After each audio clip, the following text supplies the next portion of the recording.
ಕರ್ತನಾದ ತಂದೆ, ನಿಮಗೆ ಸ್ತುತಿ ಸ್ತೋತ್ರ ವಂದನೆಗಳು. ಇವತ್ತಿನ ದಿನ ನಿಮ್ಮ ವಾಕ್ಯವನ್ನು ಆಲಿಸಲು, ನಿಮ್ಮನ್ನು ನಿಮ್ಮ ವಾಕ್ಯವನ್ನು ನಂಬಲು, ನಿಮ್ಮ ವಾಕ್ಯದಲ್ಲಿ ಭರವಸೆಯನ್ನು ಇಡಲು ಬೇಕಾದ ಸ್ವಾತಂತ್ರ್ಯವನ್ನು ಯೇಸುವಿನ ನಾಮದಲ್ಲಿ ಬೇಡ್ತೇವೆ ತಂದೆಯೇ. ನಿಮ್ಮ ವಾಕ್ಯವು ನಮ್ಮಲ್ಲಿ ಫಲಭರಿತವಾಗಲಿ ತಂದೆಯೇ. ನಿಮ್ಮ ವಾಕ್ಯವನ್ನು ಆಲಿಸಲು ನಮ್ಮ ಹೃದಯಕ್ಕೆ, ಮನಸ್ಸಿಗೆ, ಆತ್ಮಕ್ಕೆ ಬೇಕಾದ ಸ್ವಾತಂತ್ರ್ಯವನ್ನು ನೀಡಿರಿ. ಯೇಸುವಿನ ರಕ್ತದಿಂದ ನಮ್ಮನ್ನು ಶುದ್ಧೀಕರಿಸಿರಿ. ಪವಿತ್ರಾತ್ಮರೇ, ನಮ್ಮ ಹೃದಯಗಳನ್ನು ಮುಟ್ಟಿರಿ. ನಿನ್ನ ಧರ್ಮಶಾಸ್ತ್ರವು ನನಗೆ ಎಷ್ಟೋ ಪ್ರಿಯವಾಗಿದೆ. ದಿನವೆಲ್ಲ ಅದೇ ನನ್ನ ಧ್ಯಾನ. ನಿನ್ನ ಆಜ್ಞೆಗಳ ಮೂಲಕ ನನ್ನ ವೈರಿಗಳಿಗಿಂತ ಬುದ್ಧಿವಂತನಾಗಿದ್ದೇನೆ. ಸದಾಕಾಲವೂ ಅವೇ ನನಗಿವೆ. ನಿನ್ನ ಕಟ್ಟಳೆಗಳು ನನ್ನ ಧ್ಯಾನವಾಗಿರುವುದರಿಂದ ನನ್ನ ಉಪಾಧ್ಯಾಯರಿಗಿಂತ ಜ್ಞಾನಿಯಾಗಿದ್ದೇನೆ. ನಿನ್ನ ನಿಯಮಗಳನ್ನು ಕೈಗೊಂಡಿರುವುದರಿಂದ ಹಿರಿಯರಿಗಿಂತ ವಿವೇಕಿಯಾಗಿದ್ದೇನೆ. ನಿನ್ನ ವಾಕ್ಯವನ್ನೇ ಅನುಸರಿಸಬೇಕೆಂದು ನನ್ನ ಕಾಲುಗಳನ್ನು ಯಾವ ಕೆಟ್ಟ ದಾರಿಗೂ ಹೋಗದಂತೆ ಕಾದಿದ್ದೇನೆ. ನಾನು ನಿನ್ನ ವಿಧಿಗಳಿಂದ ಸ್ವಲ್ಪವೂ ತಪ್ಪಿ ಹೋಗಲಿಲ್ಲ, ಏಕೆಂದರೆ ನೀನು ನನಗೆ ಬೋಧಿಸಿದ್ದಿ. ನಿನ್ನ ನುಡಿಗಳು ನನ್ನ ನಾಲಿಗೆಗೆ ಎಷ್ಟೋ ರುಚಿಯಾಗಿವೆ. ಅವು ನನ್ನ ಬಾಯಿಗೆ ಜೇನು ತುಪ್ಪಗಿಂತಲೂ ಸಿಹಿಯಾಗಿವೆ. ನಿನ್ನ ನಿಯಮಗಳ ಮೂಲಕ ವಿವೇಕಿಯಾದೇನು. ಸುಳ್ಳು ಮಾರ್ಗವನ್ನೆಲ್ಲ ನಾನು ದ್ವೇಷಿಸುತ್ತೇನೆ. ನಿನ್ನ ವಾಕ್ಯವು ನನ್ನ ಕಾಲಿಗೆ ದೀಪವೂ ನನ್ನ ದಾರಿಗೆ ಬೆಳಕೂ ಆಗಿದೆ. ನಿನ್ನ ನೀತಿ ವಿಧಿಗಳನ್ನು ಅನುಸರಿಸುವೆನೆಂದು ಪ್ರಮಾಣ ಮಾಡಿದ್ದೇನೆ, ಅದನ್ನು ನೆರವೇರಿಸುವೆನು. ನಾನು ಬಹಳವಾಗಿ ಕುಗ್ಗಿ ಹೋಗಿದ್ದೇನೆ. ಯೆಹೋವನೇ, ನಿನ್ನ ವಾಕ್ಯಾನುಸಾರವಾಗಿ ನನ್ನ ಚೈತನ್ಯಗೊಳಿಸು. ಯೆಹೋವನೇ, ನನ್ನ ಮನಪೂರ್ವಕವಾದ ಸ್ತುತಿ ಸಮರ್ಪಣೆಗಳನ್ನು ದಯವಿಟ್ಟು ಅಂಗೀಕರಿಸು. ನಿನ್ನ ವಿಧಿಗಳನ್ನು ನನಗೆ ಕಲಿಸು. ಯೇಸುವಿನ ನಾಮದಲ್ಲಿ ಆಮೆನ್. ಯೇಸುವೇ, ನಿಮಗೆ ಆರಾಧನೆ. ಯೇಸುವೇ, ನಿಮಗೆ ವಂದನೆ. Hallelujah, hallelujah. ಓ ಯೇಸುವೇ, ನಿಮಗೆ ಆರಾಧನೆ. ಓ ಯೇಸುವೇ, ನಿಮಗೆ ವಂದನೆ. ಹಲ್ಲೆಲೂಯ. ಓ ಹಲ್ಲೆಲೂಯ, ಹಲ್ಲೆಲೂಯ. ಓ ಯೇಸುವೇ, ನಿಮಗೆ ಆರಾಧನೆ.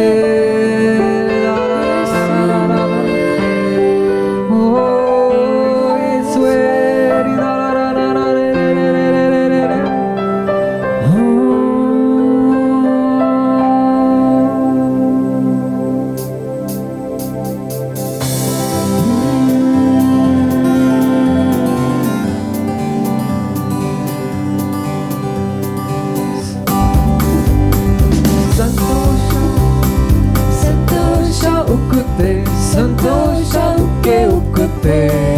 ಹಾಲೆಲೂಯ. ಯೇಸು ನನ್ನ ರಕ್ಷಕ, ನನ್ನ ಪಾಪ ತೊಳೆದ. ಸಂತೋಷ ಉಕ್ಕೆ ಉಕ್ಕುತ್ತೆ. ಸಂತೋಷ ಉಕ್ಕುತ್ತೆ, ಸಂತೋಷ ಉಕ್ಕುತ್ತೆ, ಸಂತೋಷ ಉಕ್ಕೆ ಉಕ್ಕುತ್ತೆ. ಹಾಲೆಲೂಯ. ಯೇಸು ನನ್ನ ರಕ್ಷಕ, ನನ್ನ ಪಾಪ ತೊಳೆದ. ಸಂತೋಷ ಉಕ್ಕೆ ಉಕ್ಕುತ್ತೆ. ದಾರಿ ತಪ್ಪಿ ನಡೆದೆ, ಅದೇ ದಾರಿಯಲ್ಲಿ ನಾ ಅಲೆದೆ. ದಾರಿ ತಪ್ಪಿ ನಡೆದೆ, ಅದೇ ದಾರಿಯಲ್ಲಿ ನಾ ಅಲೆದೆ. ಆದರೆ ಯೇಸು ಕೈ ಬಿಡದೆ ತಾನು ಬಂದು ರಕ್ಷಿಸಿದ. ಆದರೆ ಯೇಸು ಕೈ ಬಿಡದೆ ತಾನೇ ಬಂದು ರಕ್ಷಿಸಿದ. ಇಂಥ ಒಳ್ಳೆ ಯೇಸು ನನ್ನ ಸ್ವಂತ ರಕ್ಷಕ.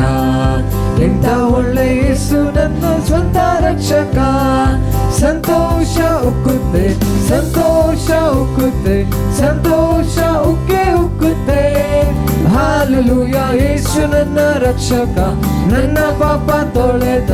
ಸಂತೋಷ ಉಕ್ಕೆ ಉಕ್ಕುತ್ತೆ, ಸಂತೋಷ ಉಕ್ಕುತ್ತೆ, ಸಂತೋಷ ಉಕ್ಕುತ್ತೆ, ಸಂತೋಷ ಉಕ್ಕೆ ಉಕ್ಕುತ್ತೆ. ಹಾಲೆಲೂಯ. ಯೇಸು ನನ್ನ ರಕ್ಷಕ, ನನ್ನ ಪಾಪ ತೊಳೆದ. ಸಂತೋಷ ಉಕ್ಕೆ ಉಕ್ಕುತ್ತೆ. ದಾರಿ ತಪ್ಪಿ ನಡೆದೆ, ಅದೇ ದಾರಿಯಲ್ಲಿ ನಾ ಅಲೆದೆ. ದಾರಿ ತಪ್ಪಿ ನಡೆದೆ,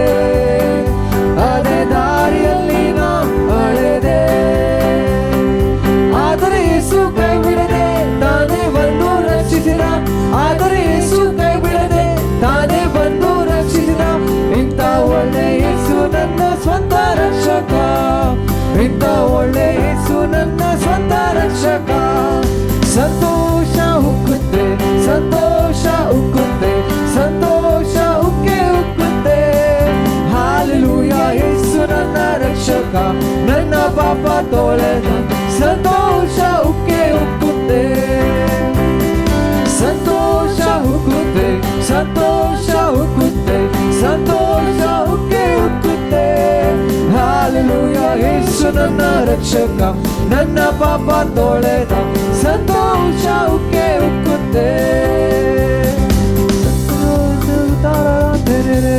ಯೇಸುವೆ ನಿಮಗೆ ಆರಾಧನೆ, ಓ ಯೇಸುವೆ ನಿಮಗೆ ವಂದನೆ. Hallelujah hallelujah. ಓ ಯೇಸುವೆ ನಿಮಗೆ ಆರಾಧನೆ.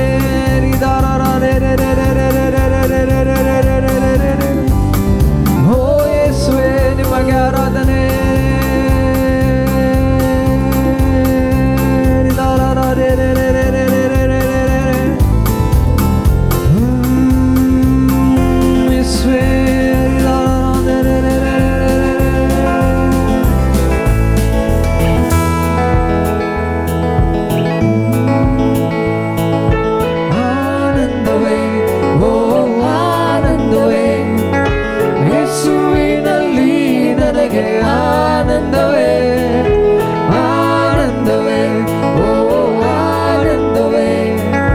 ಯೇಸುವಿನಲ್ಲಿ ನನಗೆ ಆನಂದವೇ, ಆನಂದವೇ, ಓ ಆನಂದವೇ.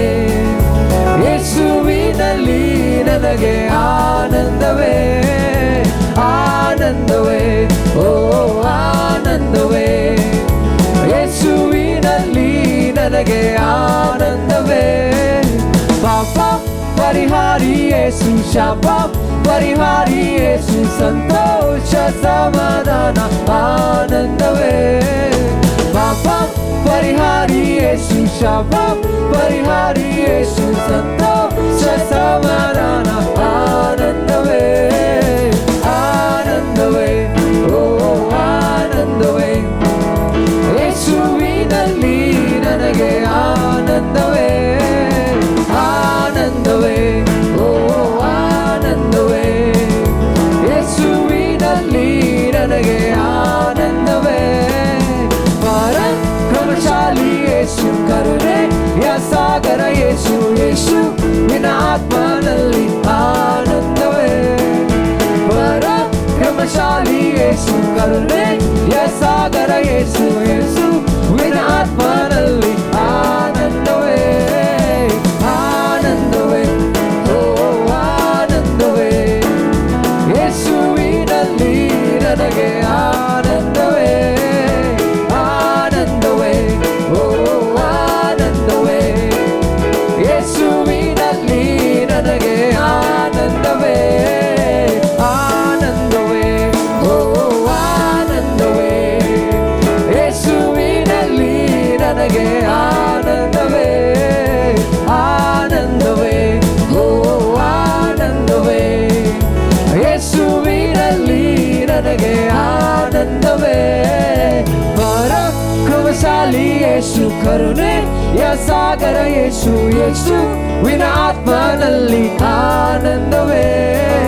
ಪರಾಕ್ರಮಶಾಲಿ ಯೇಸು, ಕರುಣೆಯ ಸಾಗರ ಯೇಸು, ಯೇಸುವಿನ ಆತ್ಮನಲ್ಲಿ ಆನಂದವೇ, ಆನಂದವೇ, ಓ ಆನಂದವೇ. ಯೇಸುವಿನಲ್ಲಿ ನನಗೆ ಆನಂದವೇ, ಆನಂದವೇ, ಓ ಆನಂದವೇ. ಯೇಸುವಿನಲ್ಲಿ ನನಗೆ ಆನಂದವೇ, ಆನಂದವೇ, ಓ ಆನಂದವೇ. ಯೇಸುವಿನಲ್ಲಿ ನನಗೆ ಆನಂದವೇ, ಆನಂದವೇ, ಓ ಆನಂದವೇ. ಯೇಸುವಿನಲ್ಲಿ ನನಗೆ ಆನಂದವೇ, ಆನಂದವೇ, ಓ ಆನಂದವೇ. ಯೇಸುವಿನಲ್ಲಿ ನನಗೆ ಆನಂದವೇ, ಆನಂದವೇ, ಓ ಆನಂದವೇ. ಯೇಸುವಿನಲ್ಲಿ ನನಗೆ ಆನಂದವೇ. ಓ ಯೇಸುವೇ ನಿಮಗೆ ವಂದನೆ, ಓ ಯೇಸುವೇ ನಿಮಗೆ ಆರಾಧನೆ. ಯೇಸುವೇ, ಓ ಯೇಸುವೇ ನಿಮಗೆ ಸ್ತೋತ್ರ. ಯೇಸುವೇ,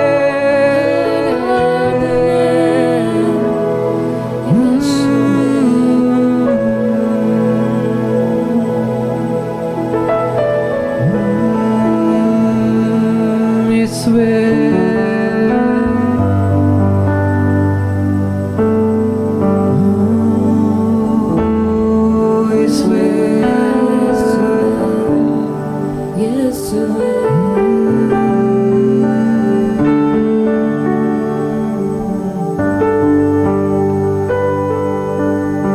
ಇದುವರೆಗೂ ನನ್ನ ನಡೆಸಿರುವೆ,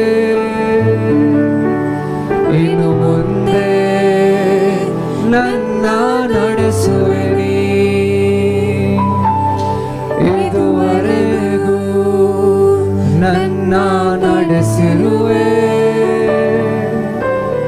ಇನ್ನು ಮುಂದೆ ನನ್ನ ನಡೆಸುವೆ ನೀ.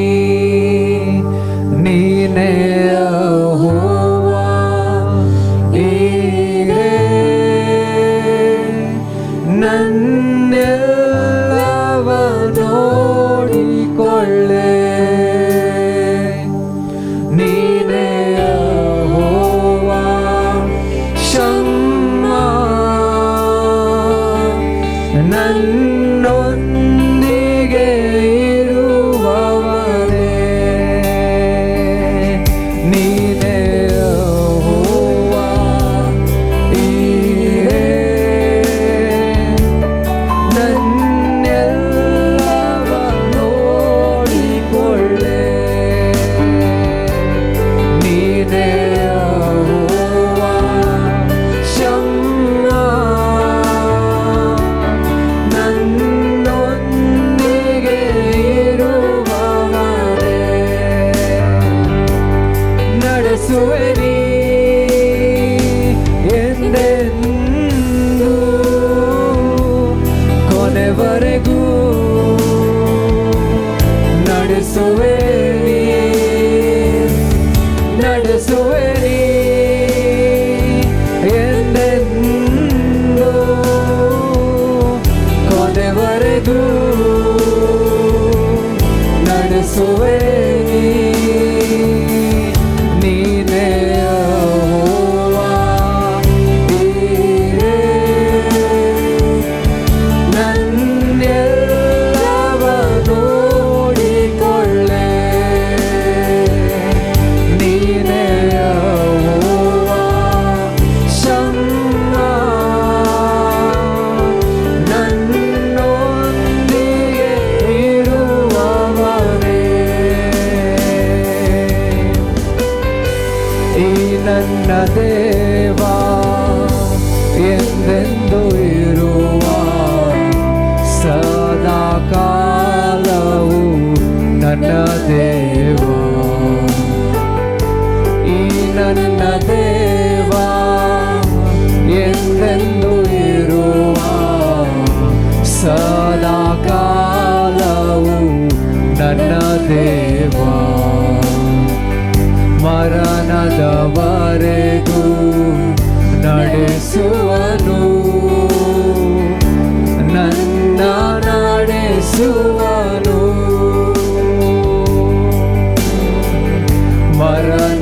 ಮರಣದವರೆಗೂ ನಡೆಸುವನು,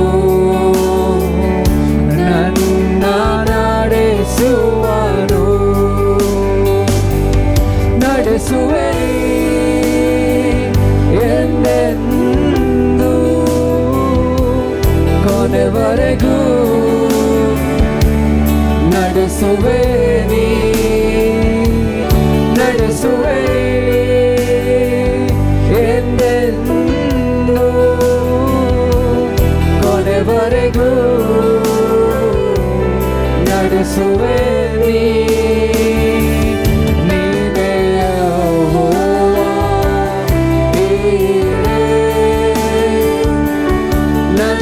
ನನ್ನೆಲ್ಲವ ನೋಡಿಕೊಳ್ಳೆ.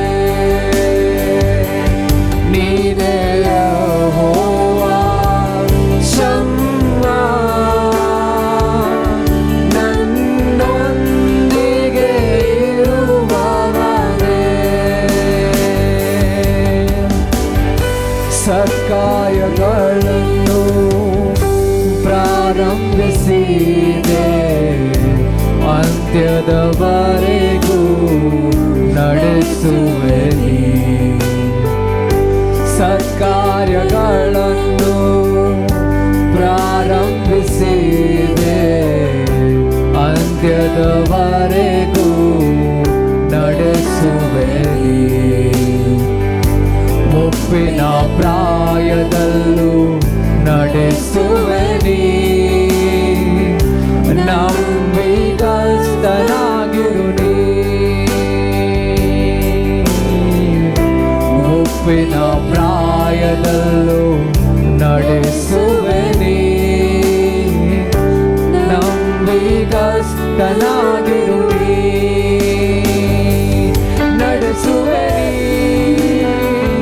ಎಂದೆಂದೂ ಕೊನೆವರೆಗೂ ನಡೆಸುವೆ ನಡೆಸುವೆ ಎಂದೆಂದೂ ಕೊನೆವರೆಗೂ ನಡೆಸುವೆ ನೀನೇ ಯೆಹೋವಾ ನೀನೇ ನನ್ನೆಲ್ಲವ ನೋಡಿಕೊಳ್ಳೆ ನೀನೇ ಯೆಹೋವಾ ಶಮ್ಮ ನನ್ನೊಂದಿಗೆ ಇರುವವನೇ ನೀನೇ ಯೆಹೋವಾ ನೀನೇ ಯೆಹೋವಾ ನೀನೇ ನನ್ನೆಲ್ಲವ ನೋಡಿಕೊಳ್ಳೆ ನೀನೇ ಯೆಹೋವಾ ಶಮ್ಮ ನನ್ನೊಂದಿಗೆ ಇರುವವನೇ ನಡೆಸುವೆ ನೀ ಎಂದೆಂದೂ ಕೊನೆವರೆಗೂ ನಡೆಸುವೆ ನೀ ನಡೆಸುವೆ ಎಂದೆಂದೂ ಕೊನೆವರೆಗೂ ನಡೆಸುವೆ ನೀನೇ ಯೆಹೋವಾ ನೀನೇ ನನ್ನೆಲ್ಲವ ನೋಡಿಕೊಳ್ಳೆ ನೀನೇ ಯೆಹೋವಾ ಶಮ್ಮ ನನ್ನೊಂದಿಗೆ ಇರುವವನೇ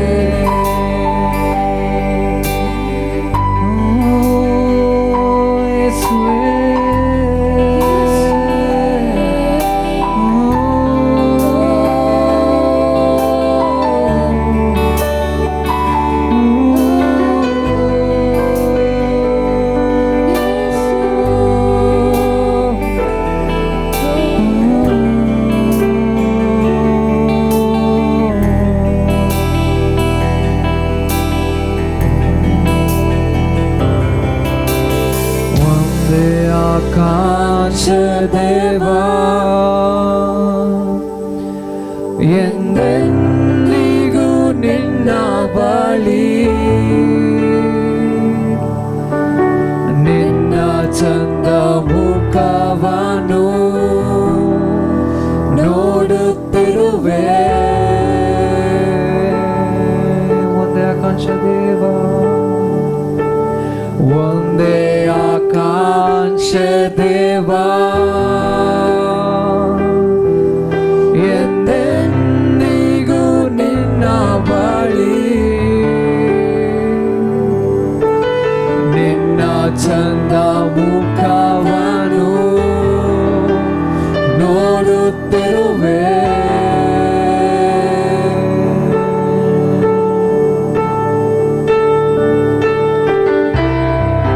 ನಿನ್ನ ಪ್ರೀತಿಸುವೆ ನನ್ ಪ್ರೇಮ ಅಗ್ನಿ ಜ್ವಾಲೆ ಹಾಗೆ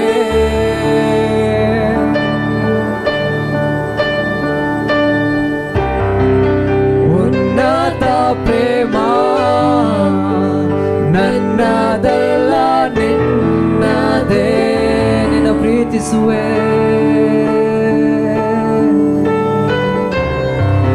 ನಿನ್ನ ಪ್ರೀತಿಸುವೆ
ಅದಲ್ಲದೆ ಏನು ಮಾಡಲಾರೆ ನಿನ್ನನ್ನೇ ಬಯಸುವೆ ನೀನಿಲ್ಲದೆ ಬಾಳಲಾರೆ ನಿನ್ನನ್ನೇ ಪ್ರೀತಿಸುವೆ ಅದಲ್ಲದೆ ಏನು ಮಾಡಲಾರೆ ನಿನ್ನನ್ನೇ ಬಯಸುವೆ ನೀನಿಲ್ಲದೆ ಬಾಳಲಾರೆ ನೀನಿಲ್ಲದೆ ಬಾಳಲಾರೆ ನೀನಿಲ್ಲದೆ ಬಾಳಲಾರೆ.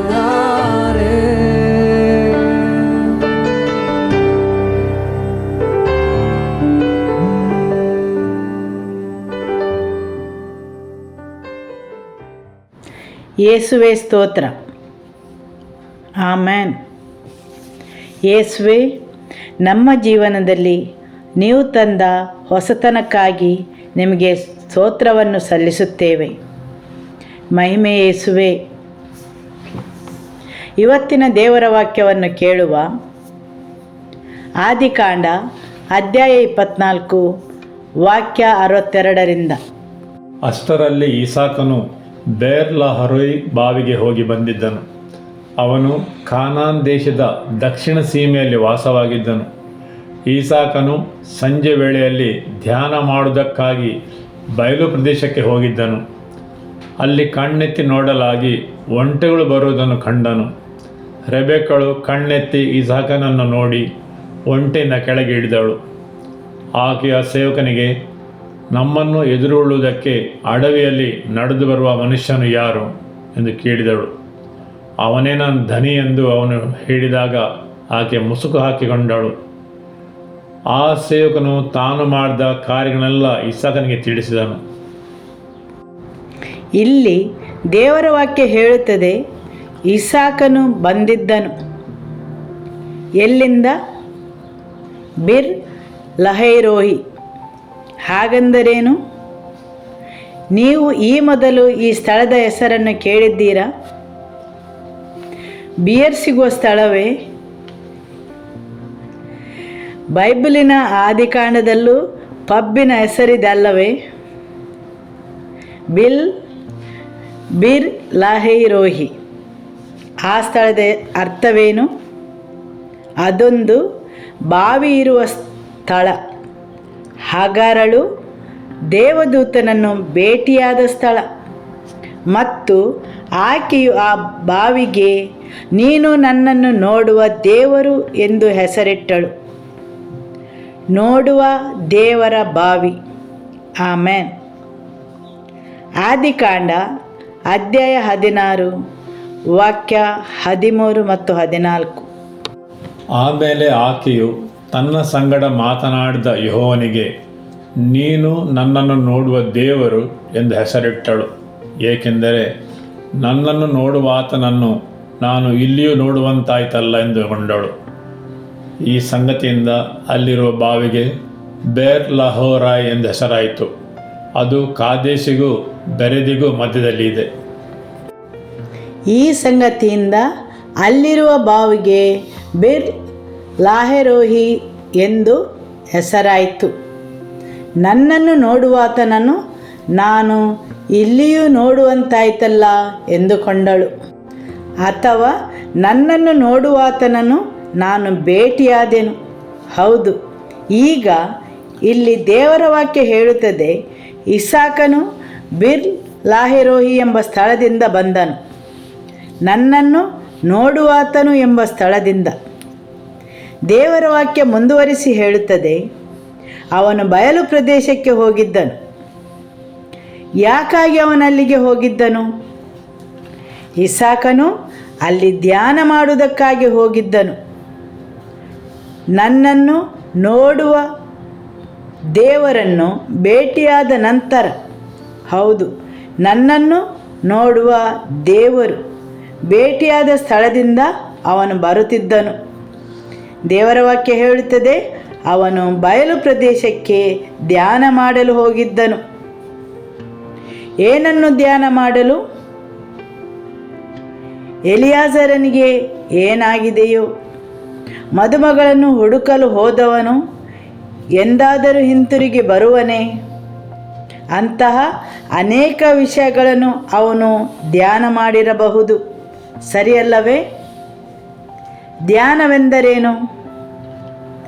ಕೆಲವು ವಿಷಯಗಳನ್ನು ಚಿಂತನೆ ಮಾಡುವುದು, ದೃಶ್ಯೀಕರಿಸುವುದು, ಕಲ್ಪಿಸುವುದು ನಿಮ್ಮ ಮನಸ್ಸಲ್ಲಿ, ಸರಿಯಲ್ಲವೇ? ಹೇಗೆ ನೀವು ದೈಹಿಕವಾಗಿ ಏನನ್ನಾದರೂ ನಿರ್ಮಿಸುವ ಹಾಗೆ ಮನಸ್ಸಲ್ಲಿ ಕಲ್ಪಿಸುವುದು ಅಥವಾ ನಿರ್ಮಿಸುವುದು. ನೀವು ಕೆಲವು ವಿಷಯಗಳನ್ನು ಕಲ್ಪಿಸುವುದು, ನಿರ್ಮಿಸುವುದರ ಬಗ್ಗೆ ದೃಶ್ಯೀಕರಿಸುವುದು, ವಿಚಾರ ಮಾಡುವುದು ನಿಮ್ಮ ಮನಸ್ಸಲ್ಲಿ. ಮತ್ತು ನಿಮ್ಮ ಮನಸ್ಸಲ್ಲಿ ಏನನ್ನು ನೀವು ನಿರ್ಮಿಸುತ್ತೀರಿ, ಕಲ್ಪಿಸುತ್ತೀರಿ, ಅದನ್ನು ಒಂದು ದಿನ ನಿಮ್ಮದಾಗಿಸಿಕೊಳ್ಳುತ್ತೀರಿ. ನೀವು ಅದನ್ನು ಹೊಂದಿಕೊಳ್ಳುತ್ತೀರಿ. ನಿಮ್ಮ ಮನಸ್ಸಲ್ಲಿ ಏನನ್ನು ಕಲ್ಪಿಸಿಕೊಳ್ಳುತ್ತೀರಿ, ಅದನ್ನು ಒಂದು ದಿನ ನಿಮ್ಮದಾಗಿಕೊಳ್ಳುತ್ತೀರಿ. ಹಾಲೆಲೂಯ! ಇದು ನನ್ನ ಮಾತಲ್ಲ. ಈಗ ಓದುವ ಆದಿಕಾಂಡ ಅಧ್ಯಾಯ 11 ವಾಕ್ಯ 1.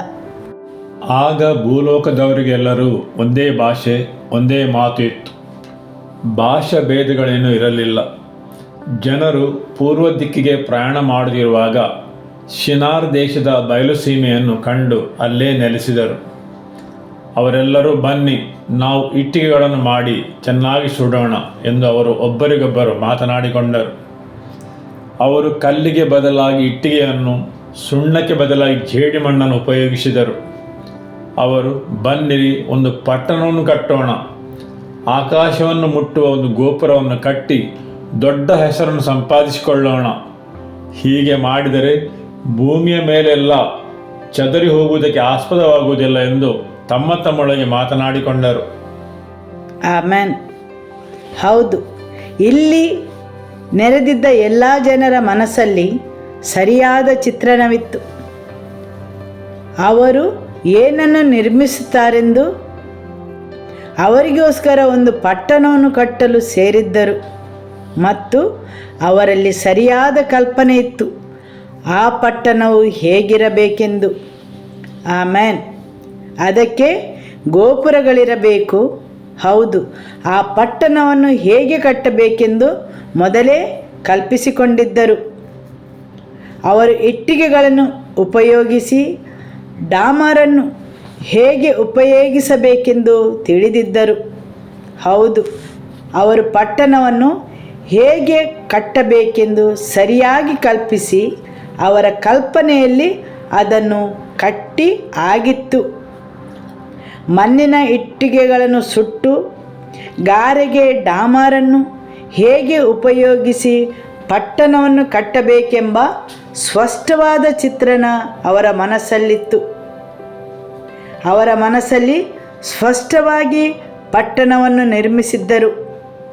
ಯಾವ ಯಾವ ಸಾಮಗ್ರಿಗಳು, ಹೇಗೆ ನಿರ್ಮಿಸಬೇಕು, ಏನು ನಿರ್ಮಿಸಬೇಕೆಂದು ಸ್ಪಷ್ಟವಾಗಿ ತಿಳಿದಿದ್ದರು. ಅದು ಹೇಗಿರಬೇಕು, ಅದರ ಗೋಪುರಗಳು ಆಕಾಶವನ್ನು ಮುಟ್ಟಬೇಕು, ಸರಿಯಲ್ಲವೇ? ಜನರು ಮೊದಲೇ ತಮ್ಮ ಕಲ್ಪನೆಯಲ್ಲಿ ದೃಶ್ಯೀಕರಿಸಿದ್ದರು, ಆ ಪಟ್ಟಣವು ಹೇಗಿರಬೇಕೆಂದು, ಹೇಗೆ ರಚಿಸಬೇಕೆಂದು, ಸರಿಯಲ್ಲವೇ? ಈಗ ಇಲ್ಲಿ ದೇವರು ಏನು ಹೇಳುತ್ತಾರೆ ನೋಡುವ. ಮನುಷ್ಯರು ಕಟ್ಟುತ್ತಿದ್ದ ಪಟ್ಟಣವನ್ನು, ಗೋಪುರವನ್ನು ನೋಡುವುದಕ್ಕೆ ಯೆಹೋವನು ಇಳಿದು ಬಂದನು. ನೋಡಿದ ಮೇಲೆ ಯೆಹೋವನು, ಇವರು ಒಂದೇ ಜನಾಂಗ, ಇವರೆಲ್ಲರಿಗೂ ಒಂದೇ ಭಾಷೆ. ಪ್ರಾರಂಭದಲ್ಲಿ ಇವರು ಇಷ್ಟು ದೊಡ್ಡ ಯೋಜನೆಯೊಂದಿಗೆ ಒಟ್ಟಾಗಿ ಕೆಲಸ ಮಾಡಲು ಆರಂಭಿಸಿದ್ದಾರೆ.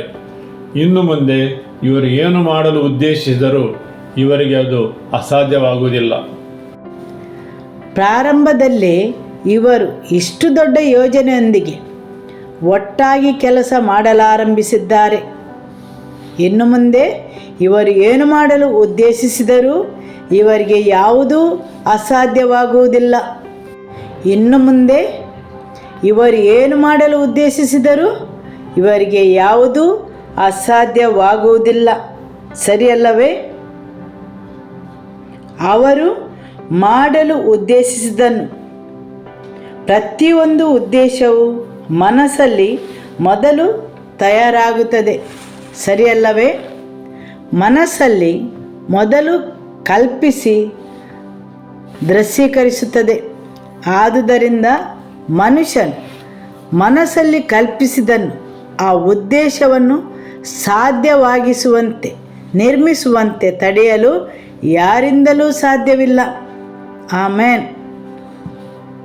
ಇದನ್ನು ಹೇಳುವುದು ಒಬ್ಬ ದೇವರ ಕೃಪೆಯಿಂದ ಬಿದ್ದ ಮನುಷ್ಯನ ಬಗ್ಗೆ, ಬಂಡುಕೋರನ ಬಗ್ಗೆ. ಸರಿಯಲ್ಲವೇ?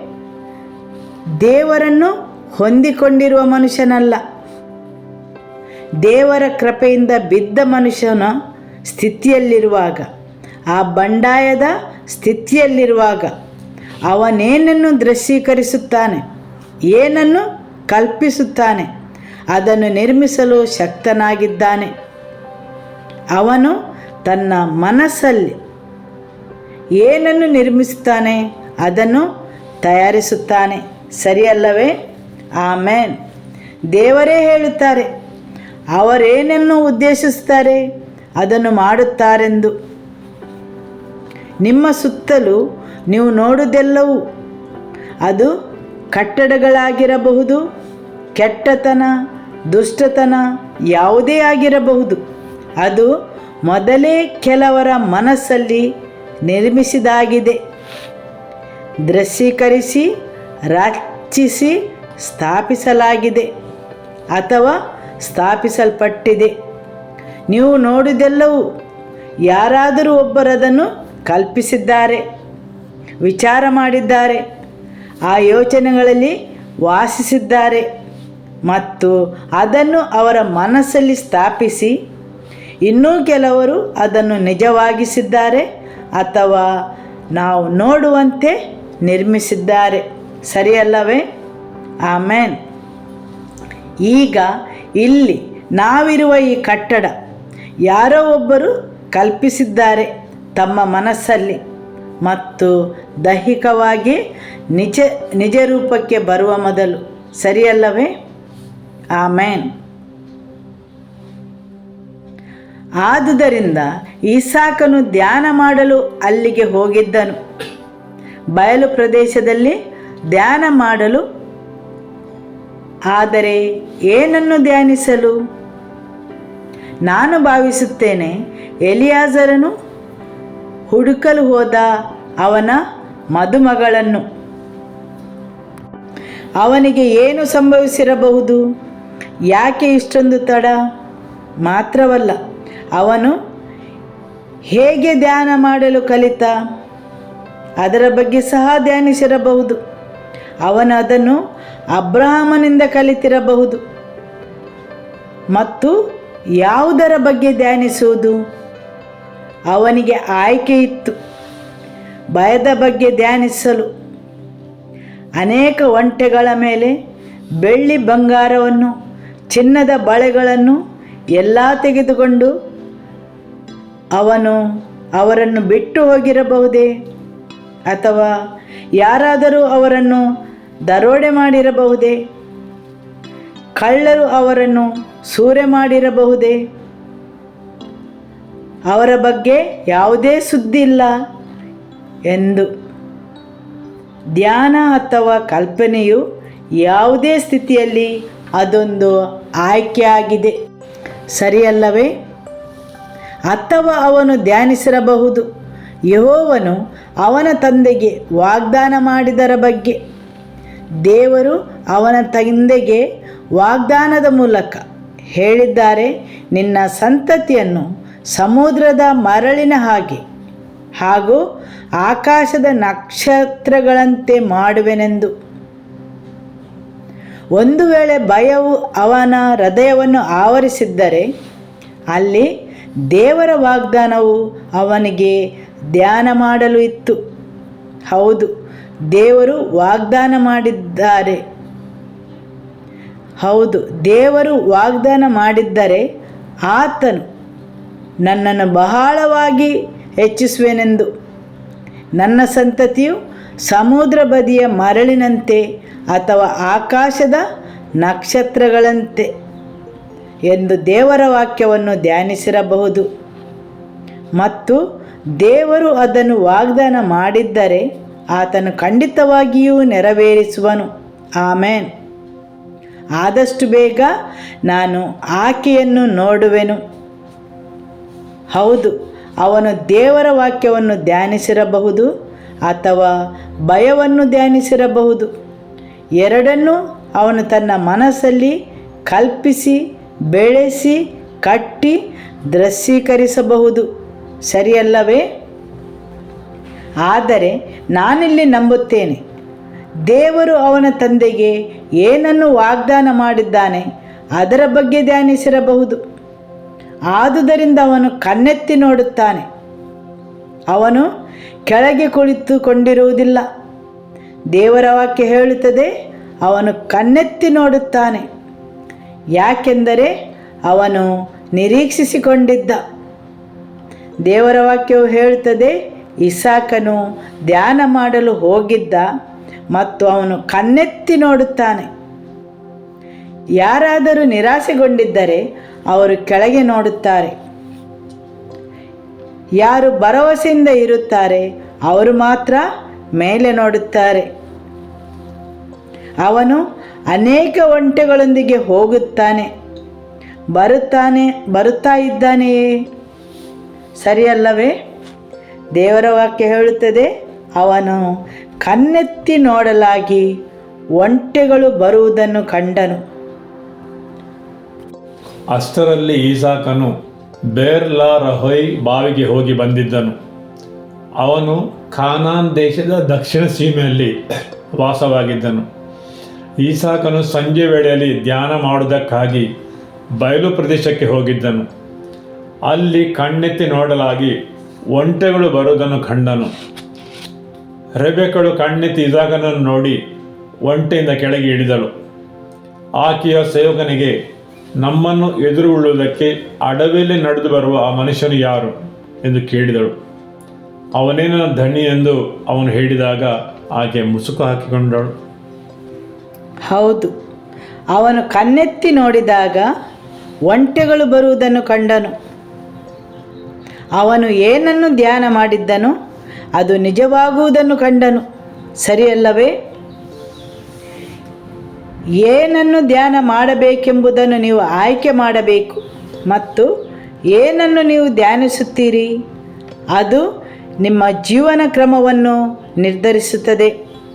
ಹೌದು, ಹಲವಾರು ಮಂದಿ ಭಯದ ಬಗ್ಗೆ ಧ್ಯಾನಿಸುತ್ತಾರೆ, ಇನ್ನು ಕೆಲವರು ವೈಫಲ್ಯಗಳ ಬಗ್ಗೆ ಧ್ಯಾನಿಸುತ್ತಾರೆ, ಇನ್ನು ಕೆಲವರು ರೋಗಿಷ್ಠರಾಗುವ ಬಗ್ಗೆ, ಸಮಸ್ಯೆಗಳ ಬಗ್ಗೆ ಧ್ಯಾನಿಸುತ್ತಾರೆ. ಸರಿಯಲ್ಲವೇ? ಹೌದು, ನಿಮ್ಮ ಮನಸ್ಸಲ್ಲಿ ಹಲವಾರು ಸಂಗತಿಗಳನ್ನು ನಿರ್ಮಿಸಬಹುದು. ಭಯದ ವಿಚಾರಗಳನ್ನು, ರೋಗಿಯಾಗುವ ಬಗ್ಗೆ, ಸಮಸ್ಯೆಗಳನ್ನು ಹೊಂದುವ ಬಗ್ಗೆ. ಹೌದು, ನಿಮಗೆ ಆಯ್ಕೆ ಉಂಟು. ನಿಮ್ಮ ಮನಸ್ಸನ್ನು ಕಲ್ಪಿಸಿಕೊಳ್ಳಲು, ದೃಶ್ಯೀಕರಿಸಿಕೊಳ್ಳಲು ಪ್ರತಿಯೊಂದು ಧ್ಯಾನಕ್ಕೆ ಸಮಯ ಬೇಕು. ದೇವರ ವಾಕ್ಯವನ್ನು ಧ್ಯಾನಿಸಲು ಸಹ ಸಮಯದ ಅಗತ್ಯವಿದೆ. ಸರಿಯಲ್ಲವೇ? ಧರ್ಮೋಪದೇಶ ಕಾಂಡ ಅಧ್ಯಾಯ 1 ವಾಕ್ಯ 21. ನಿಮ್ಮ ದೇವರಾದ ಯೆಹೋವನು ಆ ದೇಶವನ್ನು ನಿಮಗೆ ಕೊಟ್ಟಿದ್ದಾನೆ. ನಿಮ್ಮ ಪೂರ್ವಿಕರಾದ ದೇವರಾದ ಯೆಹೋವನು ಹೇಳಿದಂತೆ ಆ ಬೆಟ್ಟವನ್ನು ಹತ್ತಿ ಸ್ವಾಧೀನ ಮಾಡಿಕೊಳ್ಳಿರಿ. ನೀವು ಭಯಪಡದೆ ಧೈರ್ಯವಾಗಿಯೇ ಇರಬೇಕೆಂದು ಹೇಳಿದೆನು. ಆಗ ನೀವೆಲ್ಲರೂ ನನ್ನ ಬಳಿಗೆ ಬಂದು, ನಮಗಿಂತ ಮುಂದಾಗಿ ಜನರನ್ನು ಕಳಿಸುವೆವು, ಅವರು ನಮಗೋಸ್ಕರ ಆ ದೇಶವನ್ನು ಪರೀಕ್ಷಿಸಿ ನೋಡಿ, ನಾವು ಹತ್ತಿ ಹೋಗಬೇಕಾದ ದಾರಿಯ ವಿಷಯದಲ್ಲೂ ಮತ್ತು ಸೇರಬೇಕಾದ ಊರುಗಳ ವಿಷಯದಲ್ಲೂ ನಮಗೆ ವರ್ತಮಾನ ತಿಳಿಸಲಿ ಎಂದು ಹೇಳಿದಿರಿ. ಅದು ಒಳ್ಳೆ ಆಲೋಚನೆ ಎಂದು ನಾನು ತಿಳಿದುಕೊಂಡು ನಿಮ್ಮಲ್ಲಿ ಕುಲಕ್ಕೆ ಒಬ್ಬೊಬ್ಬನಂತೆ 12 ಜನರನ್ನು ಆರಿಸಿಕೊಂಡೆನು. ಅವರು ಹೋಗಿ ಆ ಬೆಟ್ಟದ ಸೀಮೆಯನ್ನು ಹತ್ತಿ ಎಷ್ಕೋಲ್ ಎಂಬ ತಗ್ಗಿನ ಬಳಿಗೆ ಬಂದು ಆ ಪ್ರದೇಶದಲ್ಲಿ ಸಂಚರಿಸಿ ನೋಡಿದರು. ಅವರು ಅಲ್ಲಿನ ಹಣ್ಣುಗಳಲ್ಲಿ ಕೆಲವನ್ನು ತಂದು ತೋರಿಸಿ, ನಮ್ಮ ದೇವರಾದ ಯೆಹೋವನು ನಮಗೆ ಕೊಡುವ ದೇಶವು ಒಳ್ಳೆಯ ದೇಶ ಎಂದು ನಮಗೆ ತಿಳಿಸಿದರು. ಆದರೂ ನೀವು ಬೆಟ್ಟವನ್ನು ಹತ್ತಿ ನೋಡಲು ಇಷ್ಟಪಡದೆ ನಿಮ್ಮ ದೇವರಾದ ಯೆಹೋವನ ಆಜ್ಞೆಯನ್ನು ಉಲ್ಲಂಘಿಸಿದಿರಿ. ನೀವು ನಿಮ್ಮ ಡೇರೆಗಳಲ್ಲಿ ಗುಣಗುತ್ತಾ, ಯೆಹೋವನು ನಮ್ಮನ್ನು ಐಗುಪ್ತ ದೇಶದಿಂದ ಬರಮಾಡಿದ್ದು ಹಗೆತನದಿಂದಲೇ, ಆತನು ನಮ್ಮನ್ನು ಸಂಹರಿಸಬೇಕೆಂದು ಅಮೋರಿಯರ ಕೈಗೆ ಒಪ್ಪಿಸುತ್ತಾನೆ. ನಾವು ಹೋಗಬೇಕಾದ ಸೀಮೆ ಎಂಥದ್ದು ಆಲೋಚಿಸಿರಿ. ಅಲ್ಲಿ ಹೋಗಿದ್ದ ನಮ್ಮ ಸಹೋದರರು ನಮಗೆ, ಆ ದೇಶದ ಜನರು ನಮಗಿಂತ ಬಲಿಷ್ಠರಾಗಿಯೂ ಮತ್ತು ಎತ್ತರವಾಗಿಯೂ ಇದ್ದಾರೆ.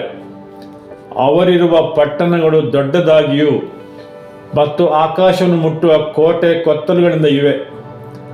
ಅಲ್ಲಿ ನಾವು ಎತ್ತರವಾದ ಪುರುಷರನ್ನು, ಅಂದರೆ ಅನಾಕೀಮ್ ವಂಶಸ್ಥರ ಮಕ್ಕಳನ್ನು ನೋಡಿದ್ದೇವೆ ಎಂದು ಹೇಳಿ ನಮ್ಮ ಧೈರ್ಯವನ್ನು ಕೆಡಿಸಿದ್ದಾರೆ ಅಂದುಕೊಳ್ಳುತ್ತಿದ್ದಿರಿ.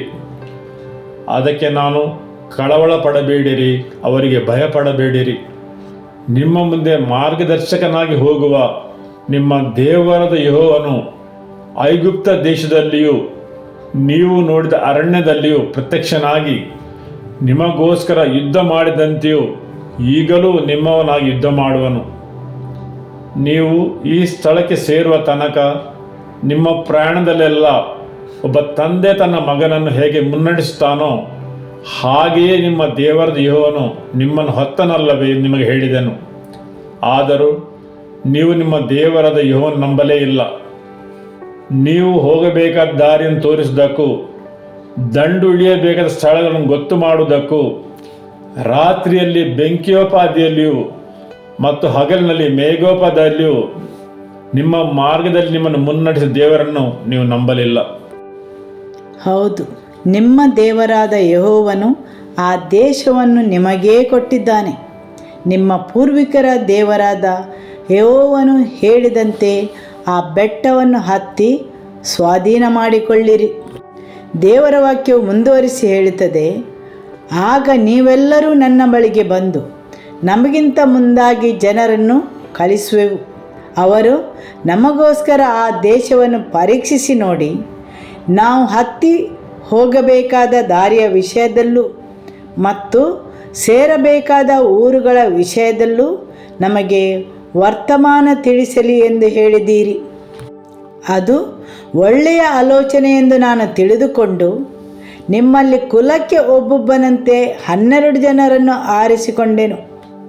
ಅವರು ಹೋಗಿ ಆ ಬೆಟ್ಟದ ಸೀಮೆಯನ್ನು ಹತ್ತಿ ಎಸ್ಕೋಲ್ ಎಂಬ ತಗ್ಗಿನ ಬಳಿಗೆ ಬಂದು ಆ ಪ್ರದೇಶದಲ್ಲಿ ಸಂಚರಿಸಿ ನೋಡಿದರು. ಹೌದು, ಇಲ್ಲಿ ಜನರು ತಾವಾಗಿ ಮೋಶೆಯ ಬಳಿ ಬಂದು ಹೇಳಿದರು, ನಮಗಿಂತ ಮುಂದಾಗಿ ಜನರನ್ನು ಕಳುಹಿಸು. ಆದರೆ ದೇವರು ಹೇಳಿದ್ದಾರೆ, ಹೋಗಿ ನಾನು ನಿಮಗಾಗಿ ಸಿದ್ಧ ಮಾಡಿಟ್ಟ ಆ ದೇಶವನ್ನು ಸ್ವಾಧೀನ ಮಾಡಿಕೊಳ್ಳಿರೆಂದು. ಆದರೆ ಇಲ್ಲಿ ಜನರು ತಾವಾಗಿ ಮೋಶೆಯ ಬಳಿ ಬಂದು ಹೇಳಿದರು, ನಮಗಿಂತ ಮುಂದಾಗಿ ಜನರನ್ನು ಕಳುಹಿಸುವ ಮತ್ತು ಆ ದೇಶವನ್ನು ಪರೀಕ್ಷಿಸುವ, ಅದು ಹೇಗಿದೆ ಎಂದು, ಅಲ್ಲಿಯ ಜನರು ಹೇಗಿದ್ದಾರೆ, ಆ ನಾಡು ಹೇಗಿದೆ ಎಂದು. ಹೌದು, ಅದೊಂದು ತಾರ್ಕಿಕ ಮನಸ್ಸಿಗೆ ಒಳ್ಳೆಯ ಆಲೋಚನೆ ಆಗಿದೆ.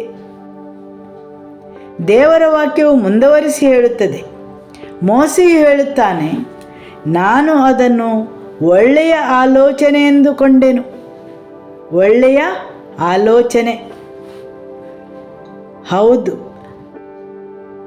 ಅವನು ಜನರ ಮುಂದಾಲೋಚನೆಯನ್ನು ಕೇಳಿದನು.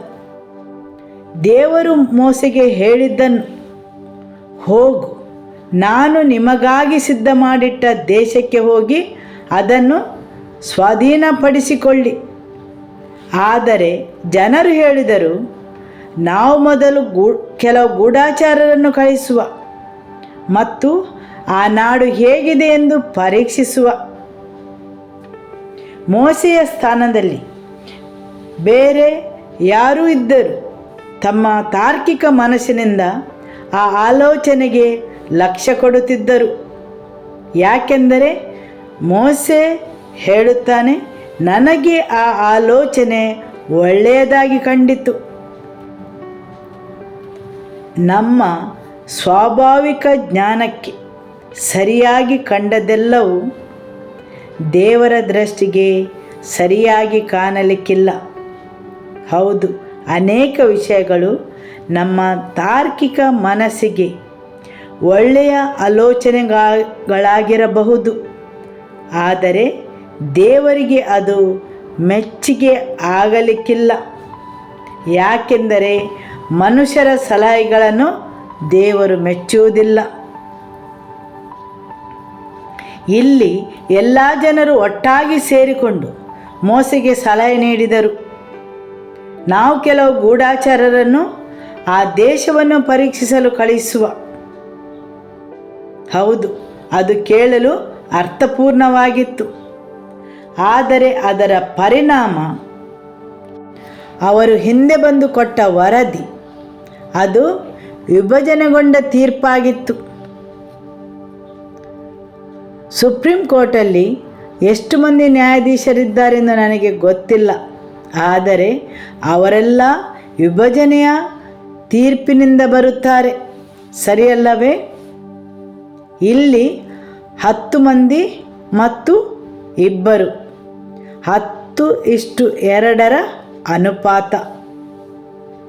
10 ಮಂದಿ ಹೇಳಿದರು, ನಾವು ನಾಡನ್ನು ನೋಡಿದೆವು, ತುಂಬ ಒಳ್ಳೆಯ ನಾಡು, ಆ ನಾಡಿನ ಫಲಗಳು ತುಂಬ ಉತ್ತಮವಾಗಿವೆ, ಆದರೆ ಅಲ್ಲಿರುವ ಜನರು ನಮಗಿಂತ ಬಲಿಷ್ಠರಾಗಿಯೂ ಎತ್ತರವಾಗಿಯೂ ಇದ್ದಾರೆ.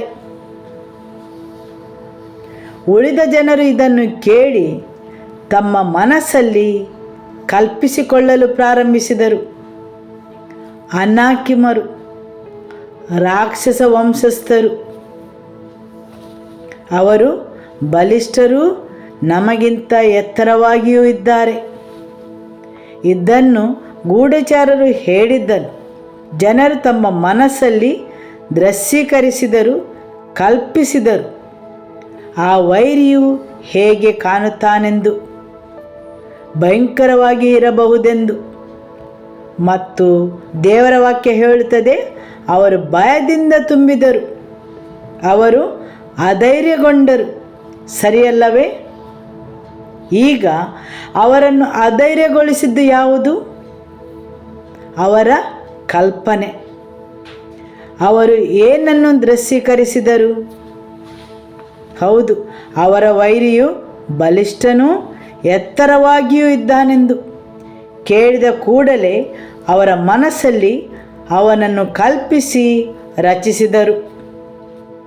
ಭಯಭರಿತವಾದ ಆಲೋಚನೆಗಳು. ಒಂದು ವೇಳೆ ಮುಂದುವರಿದರೆ ಏನು ಸಂಭವಿಸಬಹುದೆಂದು. ದೇವರ ವಾಕ್ಯ ಹೇಳುತ್ತದೆ, ದೇವರು ಹೇಳಿದರು, ನಾನು ಈ ದೇಶವನ್ನು ನಿಮಗೆ ನೀಡಿದ್ದೇನೆ, ಹೋಗಿ ಸ್ವಾಧೀನಪಡಿಸಿಕೊಳ್ಳಿ. ಹಾಗಾದರೆ ನೀವೇನು ಭಾವಿಸುತ್ತೀರಿ? ದೇವರು ಅಲ್ಲಿದ್ದ ರಾಕ್ಷಸರನ್ನು ನೋಡಲಿಲ್ಲವೇ? ದೇವರ ನಾಡನ್ನು ಮಾತ್ರ ನೋಡಿದ್ದಾರೆ, ರಾಕ್ಷಸರನ್ನು ನೋಡಲು ಮರೆತಿದ್ದಾರೆಂದು?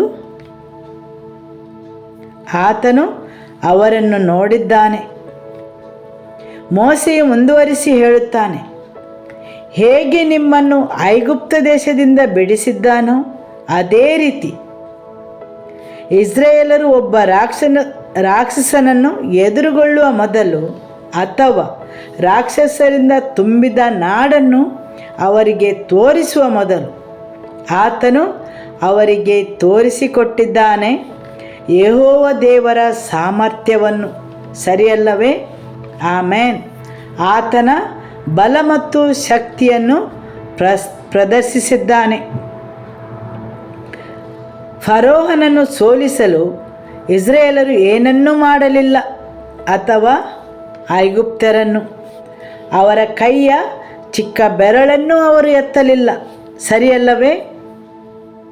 ಅಲ್ಲಿ ಜರುಗಿದೆಲ್ಲವೂ ದೇವರ ಬಲಯುತವಾದ ಕೈಯಿಂದ, ಅವರ ವಾಕ್ಯದ ಮೂಲಕ. ಅಲ್ಲಿ ಯಾವುದೇ ಸಂಗತಿ ಜರುಗುವುದರ ಮೊದಲು ಮೋಶೆಯು ಮೊದಲೇ ತಿಳಿಸುತ್ತಿದ್ದ, ನಾಳೆ ಇಂತಹ ಘಟನೆ ಜರುಗುವುದೆಂದು. ಐಗುಪ್ತ ದೇಶದಿಂದ ಅವರಿಗೆ ಬಿಡುಗಡೆಯು ಅವರು ಯುದ್ಧ ಮಾಡಿದ್ದರಿಂದಲ್ಲ, ದೇವರು ಅವರ ಪರವಾಗಿ ಯುದ್ಧ ಮಾಡಿದ್ದರಿಂದ ದೊರಕಿತು. ಆದರೂ ಈ ಜನರು ಕಲ್ಪಿಸಲು ಪ್ರಾರಂಭಿಸಿದರು. ಆ ಎತ್ತರವಾದ ಜನರ ಮುಂದೆ ಅವರು ಮಿಡತೆಗಳೆಂದು. ಈ ಅವರ ಕಲ್ಪನೆಯು, ದೇವರ ವಾಕ್ಯ ಹೇಳುತ್ತದೆ, ಅವರನ್ನು ಭಯಭರಿತರನ್ನಾಗಿಸಿತು ಮತ್ತು ಅಧೈರ್ಯಗೊಳಿಸಿತು, ಸರಿಯಲ್ಲವೇ? ಮುಂದುವರಿಸಿ ಓದುವ ಧರ್ಮೋಪದೇಶ ಕಾಂಡ ಅಧ್ಯಾಯ 1 ವಾಕ್ಯ 26. ಆದರೂ ನೀವು ಬೆಟ್ಟವನ್ನು ಹತ್ತಿ ನೋಡಲು ಇಷ್ಟಪಡದೆ ನಿಮ್ಮ ದೇವರಾದ ಯೆಹೋವನ ಆಜ್ಞೆಯನ್ನು ಉಲ್ಲಂಘಿಸಿದಿರಿ. ಹೌದು, ನಿಮ್ಮ ಕಲ್ಪನೆಯು ದೇವರ ಆಜ್ಞೆಯನ್ನು ಸಹ ಉಲ್ಲಂಘಿಸಲು ಕಾರಣವಾಗಬಹುದು. ನಿಮ್ಮ ಕಲ್ಪನೆಯು ನಿಮ್ಮೊಳಗೆ ಕಾರ್ಯವನ್ನು ಮಾಡುತ್ತದೆ, ನಿಮ್ಮ ಜೀವನ ಕ್ರಮದೊಂದಿಗೆ. ಅವರ ಕಲ್ಪನೆಯು ದೇವರ ಆಜ್ಞೆಯನ್ನು ಸಹ ಉಲ್ಲಂಘಿಸುವಂತೆ ಮಾಡಿತು. ನಿಮ್ಮ ವೈರಿಯು ನಿಮ್ಮೊಳಗೆ ಕಲ್ಪನೆಗಳನ್ನು ನಿರ್ಮಿಸುತ್ತಾನೆ. ಆ ಕಲ್ಪನೆಗಳು ದೇವರ ವಿರುದ್ಧ ಯುದ್ಧ ಮಾಡುವಂತೆ ಮಾಡಬಹುದು. ಹೌದು, ಆ ಕಲ್ಪನೆಗಳು ದೇವರ ವಿರುದ್ಧ ಬಂಡೇಳುವಂತೆ ಮಾಡಬಹುದು. ಯಾಕೆಂದರೆ ನೀವು ದೇವರ ಬಗ್ಗೆ ನಿಮ್ಮ ಕಲ್ಪನೆಗಳು ನೀವು ದೃಶ್ಯೀಕರಿಸುವುದು ದೇವರು ನಿಮ್ಮ ಪರವಾಗಿಲ್ಲವೆಂದು. ನೀವು ನಿಮ್ಮ ಡೇರೆಗಳಲ್ಲಿ ಗುಣಗುಟ್ಟುತ್ತಾ, ಯೆಹೋವನು ನಮ್ಮನ್ನು ಐಗುಪ್ತ ದೇಶದಿಂದ ಬರಮಾಡಿದ್ದು ಹಗೆತನದಿಂದಲೇ, ಆತನು ನಮ್ಮನ್ನು ಸಂಹರಿಸಬೇಕೆಂದು ಅಮೋರಿಯರ ಕೈಗೆ ಒಪ್ಪಿಸುತ್ತಾನೆ. ದೇವರು ಅದನ್ನು ಯಾಕಾಗಿ ಮಾಡುತ್ತಾನೆ? ಅದರ ಬದಲು ಅವರನ್ನು ಐಗುಪ್ತ ದೇಶದಲ್ಲೇ ಬಿಟ್ಟು ಬಿಡುತ್ತಿದ್ದನಲ್ಲವೇ? ಹೌದು, ಆ ರೀತಿ ಮನುಷ್ಯನ ಮನಸ್ಸು ಕೆಲಸ ಮಾಡುತ್ತದೆ. ಅವರು ಭ್ರಷ್ಟವಾದ ಮನಸ್ಸಿನಿಂದ ಬೇರೆ ಬೇರೆ ಕಾರಣಗಳನ್ನು ಹುಡುಕುತ್ತಾರೆ ದೇವರ ವಿರುದ್ಧವಾಗಿ. ಅವರಿಲ್ಲಿ ಹೇಳುತ್ತಾರೆ, ದೇವರು ಅವರನ್ನು ದ್ವೇಷಿಸುವುದರಿಂದ ಐಗುಪ್ತರಿಂದ ಅಮೋರಿಯರ ಕೈಗೆ ಒಪ್ಪಿಸುತ್ತಾರೆಂದು. ಅವರನ್ನು ಐಗುಪ್ತದಲ್ಲೇ ನಾಶವಾಗಲು ಬಿಡುತ್ತಿದ್ದರು. ಐಗುಪ್ತರ ಕೈಯಿಂದ ಬಿಡಿಸಿ ಯಾಕೆ ಅಮೋರಿಯರ ಕೈಗೆ ಒಪ್ಪಿಸುತ್ತಾರೆ? ಕೆಲವೊಮ್ಮೆ ಜನರು ಅರ್ಥಹೀನವಾದ ಮಾತನ್ನು ಆಡುತ್ತಾರೆ, ಆದರೆ ಅವರು ದೊಡ್ಡ ಸಂಖ್ಯೆಯಲ್ಲಿ ಹಿಂಬಾಲಕರನ್ನು ಹೊಂದಿರುತ್ತಾರೆ. ಆದುದರಿಂದ ಈ ಜನರು ನಂಬುತ್ತಾರೆ, ದೇವರು ಅವರನ್ನು ದ್ವೇಷಿಸುವುದರಿಂದ ಐಗುಪ್ತ್ಯರ ಕೈಯಿಂದ ಅಮೋರಿಯರ ಕೈಗೆ ಒಪ್ಪಿಸಿದರೆಂದು. ಕೆಲವರು ಹೇಳಿದರು, ಎಲ್ಲರೂ ನಂಬಿದರು, ಸರಿಯಲ್ಲವೇ? ಮತ್ತು ಜನರು ಅದನ್ನು ಕಲ್ಪಿಸಲು ಪ್ರಾರಂಭಿಸಿದರು. ಅವರನ್ನು ಹಾಗೆ ಮಾಡುತ್ತಾರೆಂದು ನಂಬಿದರು. ಅವರದೇ ನಾಶವನ್ನು ಕಲ್ಪಿಸಲು ಪ್ರಾರಂಭಿಸಿದರು, ಅಮೋರಿಯರ ಮತ್ತು ಅನಾಕೀಮರ ಕೈಯಲ್ಲಿ. ದೇವರು ಹೇಳಿದ್ದನ್ನು ನಂಬುವ ಬದಲು ಕೆಲವು ಗೂಢಚಾರರು ಬಂದು ಹೇಳಿದ್ದನ್ನು ನಂಬಿದರು ಮತ್ತು ಅವರ ಆಲೋಚನೆಗಳನ್ನು ಅವುಗಳ ಮೇಲೆ ಕಟ್ಟಲು ಆರಂಭಿಸಿದರು ಮತ್ತು ಅವರನ್ನು ದೇವರ ಆಜ್ಞೆಗಳನ್ನು ಉಲ್ಲಂಘಿಸುವಂತೆ ಮಾಡಿತು, ಸರಿಯಲ್ಲವೇ? ವಾಕ್ಯ 28 ಓದುವ. ನಾವು ಹೋಗಬೇಕಾದ ಸೀಮೆ ಎಂಥದೆಂದು ಆಲೋಚಿಸಿರಿ. ಅಲ್ಲಿ ಹೋಗಿದ್ದ ನಮ್ಮ ಸಹೋದರರು ನಮಗೆ, ಆ ದೇಶದ ಜನರು ನಮಗಿಂತ ಬಲಿಷ್ಠರಾಗಿಯೂ ಮತ್ತು ಎತ್ತರವಾಗಿಯೂ ಇದ್ದಾರೆ. ಹೌದು, ನಮ್ಮ ಸಹೋದರರು ನಮ್ಮ ಧೈರ್ಯವನ್ನು ಕೆಡಿಸಿದ್ದಾರೆ.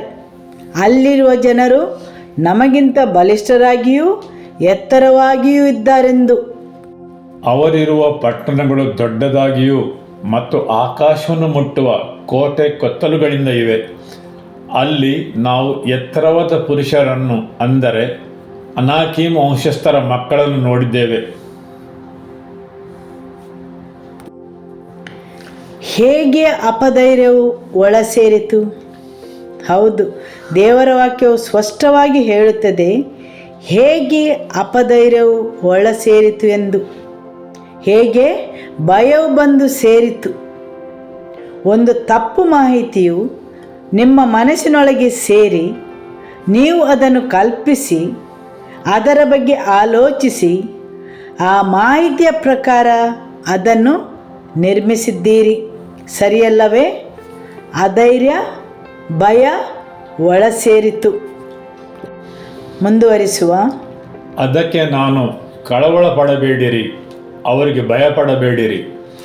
ನಿಮ್ಮ ಮುಂದೆ ಮಾರ್ಗದರ್ಶಕನಾಗಿ ಹೋಗುವ ನಿಮ್ಮ ದೇವರಾದ ಯೆಹೋವನು ಐಗುಪ್ತ ದೇಶದಲ್ಲಿಯೂ ನೀವು ನೋಡಿದ ಅರಣ್ಯದಲ್ಲಿಯೂ ಪ್ರತ್ಯಕ್ಷನಾಗಿ ನಿಮಗೋಸ್ಕರ ಯುದ್ಧ ಮಾಡಿದಂತೆಯೇ ಈಗಲೂ ನಿಮ್ಮವನಾಗಿ ಯುದ್ಧ ಮಾಡುವನು.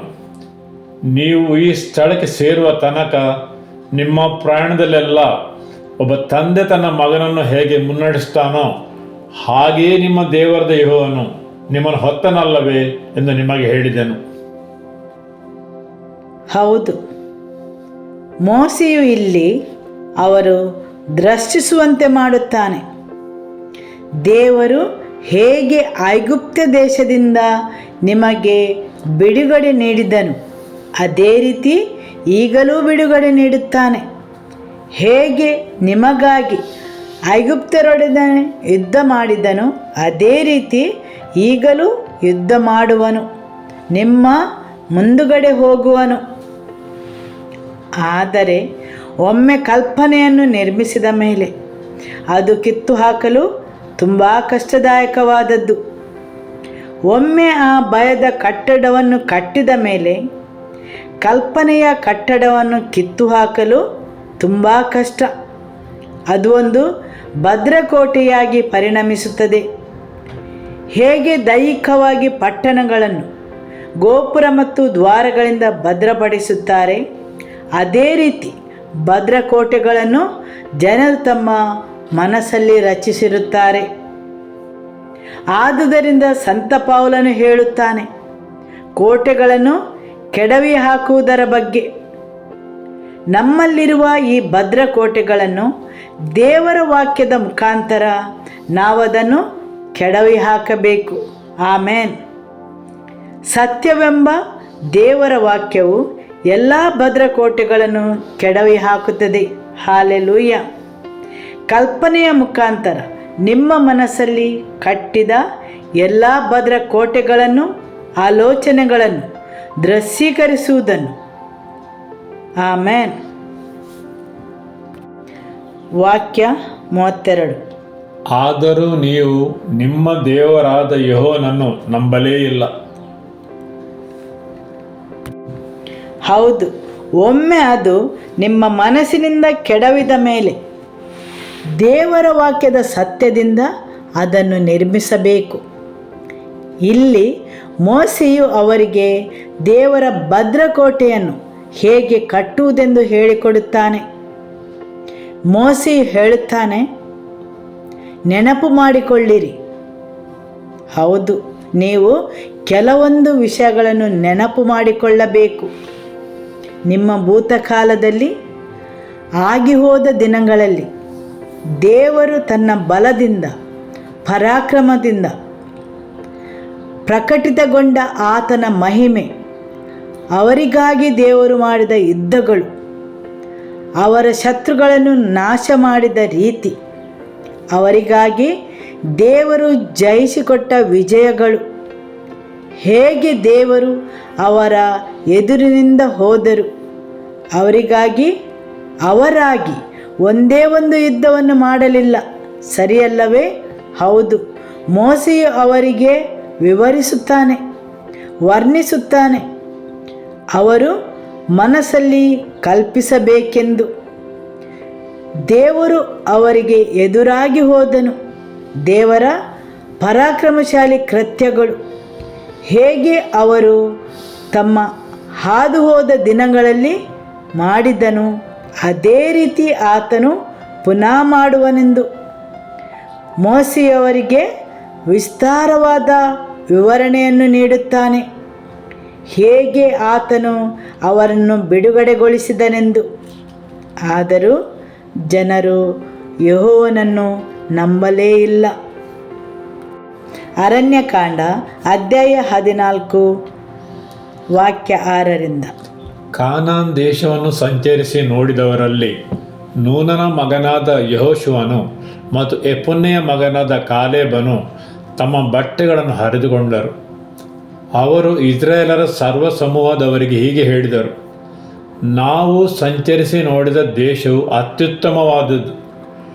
ಯೆಹೋವನು ನಮ್ಮನ್ನು ಮೆಚ್ಚಿಕೊಂಡರೆ ಹಾಲು ಜೇನು ಹರಿಯುವ ದೇಶಕ್ಕೆ ನಮ್ಮನ್ನು ಸೇರಿಸಿ ಅದನ್ನು ನಮ್ಮ ಸ್ವಾಧೀನಕ್ಕೆ ಕೊಡುವನು. ಹೀಗಿರುವುದರಿಂದ ಯೆಹೋವನಿಗೆ ತಿರುಗಿ ಬೀಳಬೇಡಿರಿ. ಇದಲ್ಲದೆ ಆ ದೇಶದ ಜನರಿಗೆ ಭಯಪಡಬೇಡಿರಿ, ಏಕೆಂದರೆ ನಾವು ಅವರನ್ನು ಸುಲಭವಾಗಿ ಜಯಿಸಿ ಬಿಡುವೆವು. ಅವರಿಗೆ ನೆರಳಾಗಿದ್ದ ದೇವರು ಅವರನ್ನು ಕೈಬಿಟ್ಟಿದ್ದಾನೆ. ಯೆಹೋವನು ನಮ್ಮ ಸಂಗಡ ಇದ್ದಾನೆ, ಅವರಿಗೆ ಭಯಪಡಬೇಡಿರಿ ಎಂದರು. ಹೌದು, ಅವರು ಹೇಳುತ್ತಾರೆ, ಯೆಹೋವನು ನಮ್ಮನ್ನು ಮೆಚ್ಚಿಕೊಂಡರೆ. ಇಲ್ಲಿ ಮುಖ್ಯವಾದುದೇನೆಂದರೆ ಯೆಹೋವನು ನಮ್ಮನ್ನು ಮೆಚ್ಚಿಕೊಂಡರೆ. ಯೆಹೋಶುವ ಮತ್ತು ಕಾಲೇಬರು ದೇವರ ಬಗ್ಗೆ ಅರಿತಿದ್ದಾರೆ. ಯೆಹೋವನು ನಮ್ಮನ್ನು ಮೆಚ್ಚಿಕೊಂಡರೆ ನಮ್ಮ ವಿರೋಧಿಯ ಮೇಲಿದ್ದ ದೇವರ ರಕ್ಷಣೆಯು ಕಳಚಿ ಬೀಳುವುದು. ಅವರನ್ನು ನಮ್ಮ ಕೈಗೆ ಒಪ್ಪಿಸುತ್ತಾನೆ. ದೇವರು ನಮಗಾಗಿ ಯುದ್ಧ ಮಾಡುವರು. ಆದುದರಿಂದ ನಾವು ಖಚಿತಪಡಿಸಿಕೊಳ್ಳಬೇಕು, ನಿಮ್ಮ ಹೃದಯದಿಂದ ಆತನನ್ನು ಉಲ್ಲಂಘಿಸಬೇಡಿರಿ. ಒಂದು ವೇಳೆ ದೇವರನ್ನು ಉಲ್ಲಂಘಿಸುವ ಸ್ಥಳವನ್ನು ನೀವು ಮುಟ್ಟಿದರೆ ಆತನು ನಿಮ್ಮನ್ನು ಮೆಚ್ಚಿಕೊಳ್ಳುವುದಿಲ್ಲ. ಆದುದರಿಂದ ಯಾವಾಗಲೂ ಖಚಿತಪಡಿಸಿಕೊಳ್ಳಿ, ದೇವರು ನಿಮ್ಮನ್ನು ಮೆಚ್ಚಿಕೊಳ್ಳುವಂತೆ. ದೇವರ ಮೆಚ್ಚುಗೆ ಇದ್ದರೆ ನಿಮ್ಮ ವೈರಿಯ ರಕ್ಷಣೆಯು ಕಳಚಿ ಹೋಗುವುದು.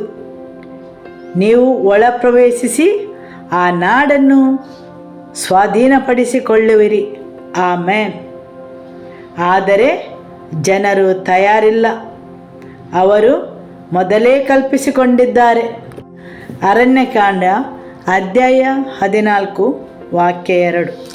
ಇಸ್ರಾಯೇಲರೆಲ್ಲರೂ ಮೋಶೆ ಮತ್ತು ಆರೋನರಿಗೆ ವಿರುದ್ಧವಾಗಿ ಗುಣಗುಟ್ಟಿ, ನಾವು ಈ ಮರುಭೂಮಿಯಲ್ಲಿ ಸಾಯುವುದಕ್ಕಿಂತ ಐಗುಪ್ತ ದೇಶದಲ್ಲಿ ಸತ್ತಿದ್ದರೆ ಎಷ್ಟೋ ಒಳ್ಳೆಯದಾಗಿತ್ತು. ಹೌದು, ಇಸ್ರಾಯೇಲರು ದೇವರ ವಿರುದ್ಧ ಮಾತ್ರ ಬಂಡಾಯ ಎದ್ದದಲ್ಲ, ಯಾವಾಗಲೂ ದೇವರ ವಿರುದ್ಧ ಬಂಡಾಯ ಏಳುವಾಗ ಅದು ಅಲ್ಲಿಗೇ ನಿಲ್ಲದೆ ದೇವರು ಕೊಟ್ಟ ಬೇರೆಲ್ಲ ಅಧಿಕಾರಿಗಳ ಮೇಲೆ ಹರಿಯುತ್ತದೆ. ಅವರು ಮೋಶೆಯ ಮೇಲೆ ಆರೋನನ ಮೇಲೆಯೂ ವಿರುದ್ಧವಾಗಿ ಗೊಣಗುಟ್ಟಿದರು, ಕೋಪಗೊಂಡರು. ಹೌದು, ಯಾವಾಗ ನಿಮ್ಮ ಹೃದಯವು ದೇವರ ವಿರುದ್ಧ ಹೋಗುತ್ತದೆ ಆವಾಗ ದೇವರು ನಿಮ್ಮ ಮೇಲಿಟ್ಟ ಎಲ್ಲ ಅಧಿಕಾರಗಳ ಮೇಲೆಯೂ ನಿಮ್ಮ ಹೃದಯ ದಂಗೆ ಏಳುತ್ತದೆ. ದೇವರ ವಾಕ್ಯವು ಹೇಳುತ್ತದೆ, ಜನಸಮೂಹದವರೆಲ್ಲರೂ ಮೋಶೆ ಮತ್ತು ಆರೋನನ ವಿರುದ್ಧ ಗೊಣಗುಟ್ಟಿದರು ಮತ್ತು ಅವರು ಹೇಳಿದರು, ಐಗುಪ್ತ ದೇಶದಲ್ಲೇ ಸತ್ತಿದ್ದರೆ. ಹೌದು, ಅವರು ಆಗಲೇ ಅವರ ಸಾವನ್ನು ಕಲ್ಪಿಸಿದರು, ಅದನ್ನು ದೃಶ್ಯೀಕರಿಸಿದರು. ಮರುಭೂಮಿಯಲ್ಲಿ ಸಾಯುವುದಕ್ಕಿಂತ ಐಗುಪ್ತ ದೇಶದಲ್ಲೇ ಸತ್ತಿದ್ದರೆ ಅವರ ಬದುಕುವ ಭರವಸೆಯೇ ನಾಶವಾಯಿತು. ಅಷ್ಟರೊಳಗೆ ಅಮೋರಿಯರ ಕೈಯಲ್ಲಿ ಸಾಯುವ ಕಲ್ಪನೆಯನ್ನು ಮಾಡಿದರು. ಆದುದರಿಂದ ಅವರು ಹೇಳುತ್ತಾರೆ, ಮರುಭೂಮಿಯಲ್ಲಿ ಸಾಯುವುದಕ್ಕಿಂತ ಐಗುಪ್ತ ದೇಶದಲ್ಲೇ ಸತ್ತಿದರೆ ಎಷ್ಟೋ ಒಳ್ಳೆಯದಾಗಿತ್ತು. ಅವರು ಅಷ್ಟರೊಳಗೆ ಅವರ ಮರಣವನ್ನು ಮನಸ್ಸಲ್ಲಿ ಕಲ್ಪಿಸಿಯಾಗಿತ್ತು. ಆದರೆ ಪ್ರಶ್ನೆ ಏನೆಂದರೆ ಎಲ್ಲಿ ಮತ್ತು ಹೇಗೆ ಅವರು ಸಾಯುವುದೆಂದು. ಸರಿಯಲ್ಲವೇ? ಅದೊಂದೇ ಆಯ್ಕೆ ಈಗ ಅವರ ಮುಂದಿತ್ತು. ಆದುದರಿಂದ ಅವರು ಯಾವ ಮರಣವು ಒಳ್ಳೆಯದೆಂದು ಹೋಲಿಸುತ್ತಿದ್ದರು. ಅಮೋರೇರ ಕೈಯಲ್ಲಿಯೋ, ಐಗುಪ್ತ ದೇಶದಲ್ಲಿಯೋ, ಅಥವಾ ಈ ಮರುಭೂಮಿಯಲ್ಲಿಯೋ ಎಂದು. ಬದುಕುವ ವಿಷಯವಲ್ಲ, ದೇಶವನ್ನು ಸ್ವಾಧೀನಪಡಿಸಿಕೊಳ್ಳುವ ಬಗ್ಗೆ ಅಲ್ಲ, ದೇಶದ ನಾಡಿನ ಫಲವನ್ನು ಅನುಭವಿಸುವ ಬಗ್ಗೆಯೂ ಅಲ್ಲ, ದೇವರ ಒಳ್ಳೆತನವನ್ನು ಅನುಭವಿಸುವ ಬಗ್ಗೆಯೂ ಅಲ್ಲ. ಅವರ ಒಂದೇ ಕಲ್ಪನೆ ಸಾಯುವುದು. ಯಾವ ಮರಣ ಒಳ್ಳೆಯದೆಂದು ಹೋಲಿಸುವುದು. ಮತ್ತು ಅವರು ನಿರ್ಧರಿಸುತ್ತಾರೆ, ವಾಗ್ದಾನದ ನಾಡಿಗೆ ಸೇರಿ ಅಮೋರಿಯರ ಕೈಗೆ ಬೀಳುವುದಕ್ಕಿಂತ ಐಗುಪ್ತ ದೇಶದಲ್ಲಿ ಅಥವಾ ಮರುಭೂಮಿಯಲ್ಲಿ ಸಾಯುವುದು ಒಳ್ಳೆಯದೆಂದು. ಸರಿಯಲ್ಲವೇ? ಅನೇಕ ಸಲ ನಮ್ಮ ಸ್ವಂತ ಮನಸ್ಸೇ ನಮ್ಮನ್ನು ಮೋಸಗೊಳಿಸುತ್ತದೆ. ನಮ್ಮ ಹೃದಯವು ಹಠಮಾರಿತನ ಮತ್ತು ಮೊಂಡುತನದಿಂದ ಕೂಡಿರುತ್ತದೆ. ಯಾಕೆಂದರೆ ನಮ್ಮ ಮನಸ್ಸಲ್ಲಿ ನಾವಾಗಿ ಸೃಷ್ಟಿಸಿ ಕಟ್ಟಿಕೊಂಡು ಬಂದ ಆ ಭದ್ರಕೋಟೆಗಳಿಂದಾಗಿ ದೇವರ ವಾಕ್ಯದ ವಿರುದ್ಧ ಬಂಡೇಳುತ್ತೇವೆ. ಇಲ್ಲಿ ಜನರು ಈ ಮೊದಲೇ ಹೇಗೆ ಸಾಯಬೇಕೆಂದು ಕಲ್ಪಿಸಿಕೊಂಡಿದ್ದಾರೆ. ಯೋನು ನಮ್ಮನ್ನು ಯಾಕೆ ಕತ್ತಿಯ ಬಾಯಿಂದ ಸಾಯಿಸುವುದಕ್ಕೆ ಈ ದೇಶಕ್ಕೆ ಕರೆದುಕೊಂಡು ಬಂದನು? ನಮ್ಮ ಹೆಂಡತಿಯರು ಮತ್ತು ಮಕ್ಕಳು ಬೇರೆಯವರ ಪಾಲಾಗುವರು. ಈಗ ಅವರ ಕಲ್ಪನೆಯು ಅವರನ್ನು ಮೀರಿ ಮುಂದುವರಿಯುತ್ತದೆ. ಅವರ ವಿಸ್ತೃತ ಕುಟುಂಬವನ್ನು ಆವರಿಸುತ್ತದೆ. ಈಗ ನಮ್ಮ ಕುಟುಂಬವು ಬೇರೆಯವರ ಪಾಲಾಗುತ್ತದೆ. ಅವರು ಬಲಿಪಶುವಾಗುತ್ತಾರೆ. ನಾವು ಐಗುಪ್ತ ದೇಶಕ್ಕೆ ತಿರುಗಿ ಹೋಗುವುದು ಒಳ್ಳೆಯದಲ್ಲವೇ ಎಂದು ಮಾತನಾಡಿಕೊಂಡರು. ಹೀಗೆ ಅವರು ಒಬ್ಬರ ಸಂಗಡ ಒಬ್ಬರು ನಾವು ಬೇರೆ ನಾಯಕನನ್ನು ನೇಮಿಸಿಕೊಂಡು ಐಗುಪ್ತ ದೇಶಕ್ಕೆ ಹಿಂತಿರುಗಿ ಹೋಗೋಣ ಎಂದು ಮಾತಾಡಿಕೊಂಡರು. ನೋಡಿ ಹೇಗೆ ಅವರ ಕಲ್ಪನೆ, ಧ್ಯಾನ, ವಿಷಯಗಳನ್ನು ಕಟ್ಟಿಸಿಕೊಂಡು ಬಂತು. ಸರಿಯಲ್ಲವೇ? ಯಾವಾಗ ನಿಮ್ಮ ಹೃದಯವು ಬಂಡೇಳುತ್ತದೆ ಆವಾಗ ನೀವು ಯಾಕೆ ಎಂದು ಪ್ರಶ್ನಿಸಲು ಪ್ರಾರಂಭಿಸುತ್ತೀರಿ.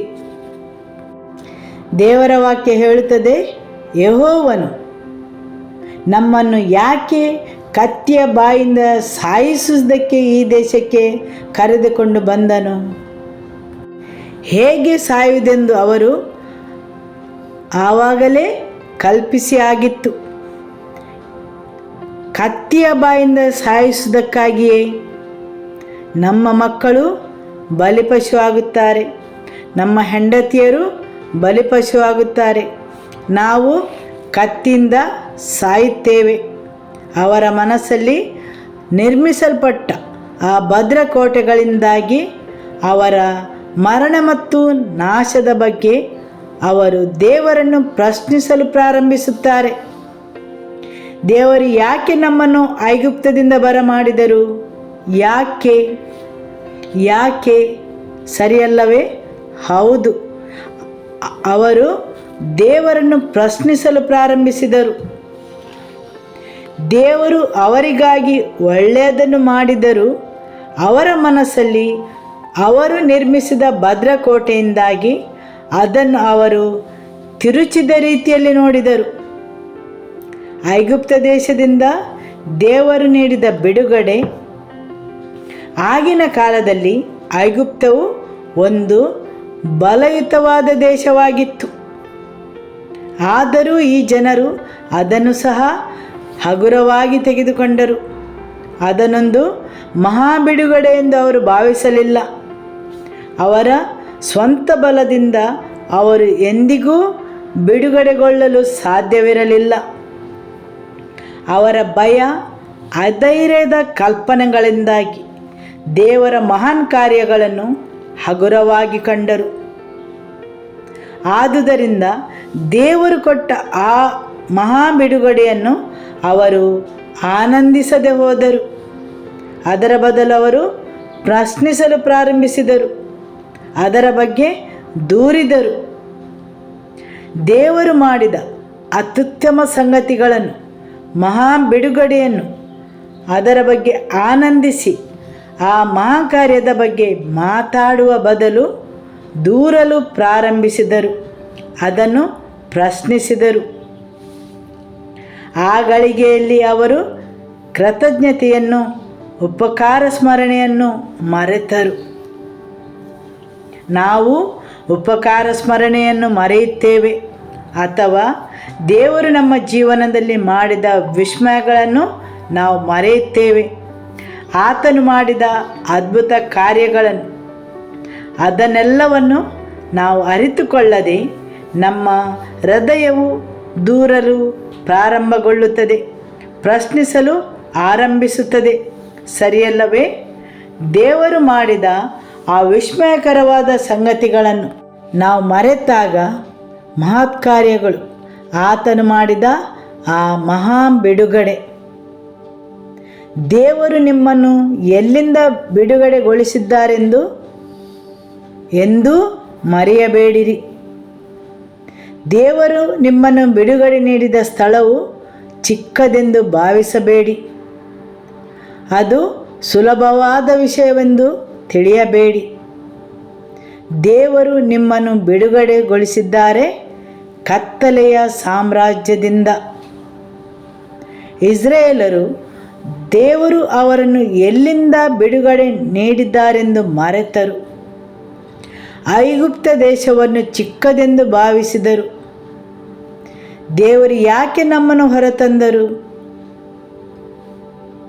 ಆದುದರಿಂದ ನಿಮ್ಮ ರಕ್ಷಣೆಯನ್ನು ಎಂದಿಗೂ ಹಗುರವಾಗಿ ನೋಡದಿರಿ.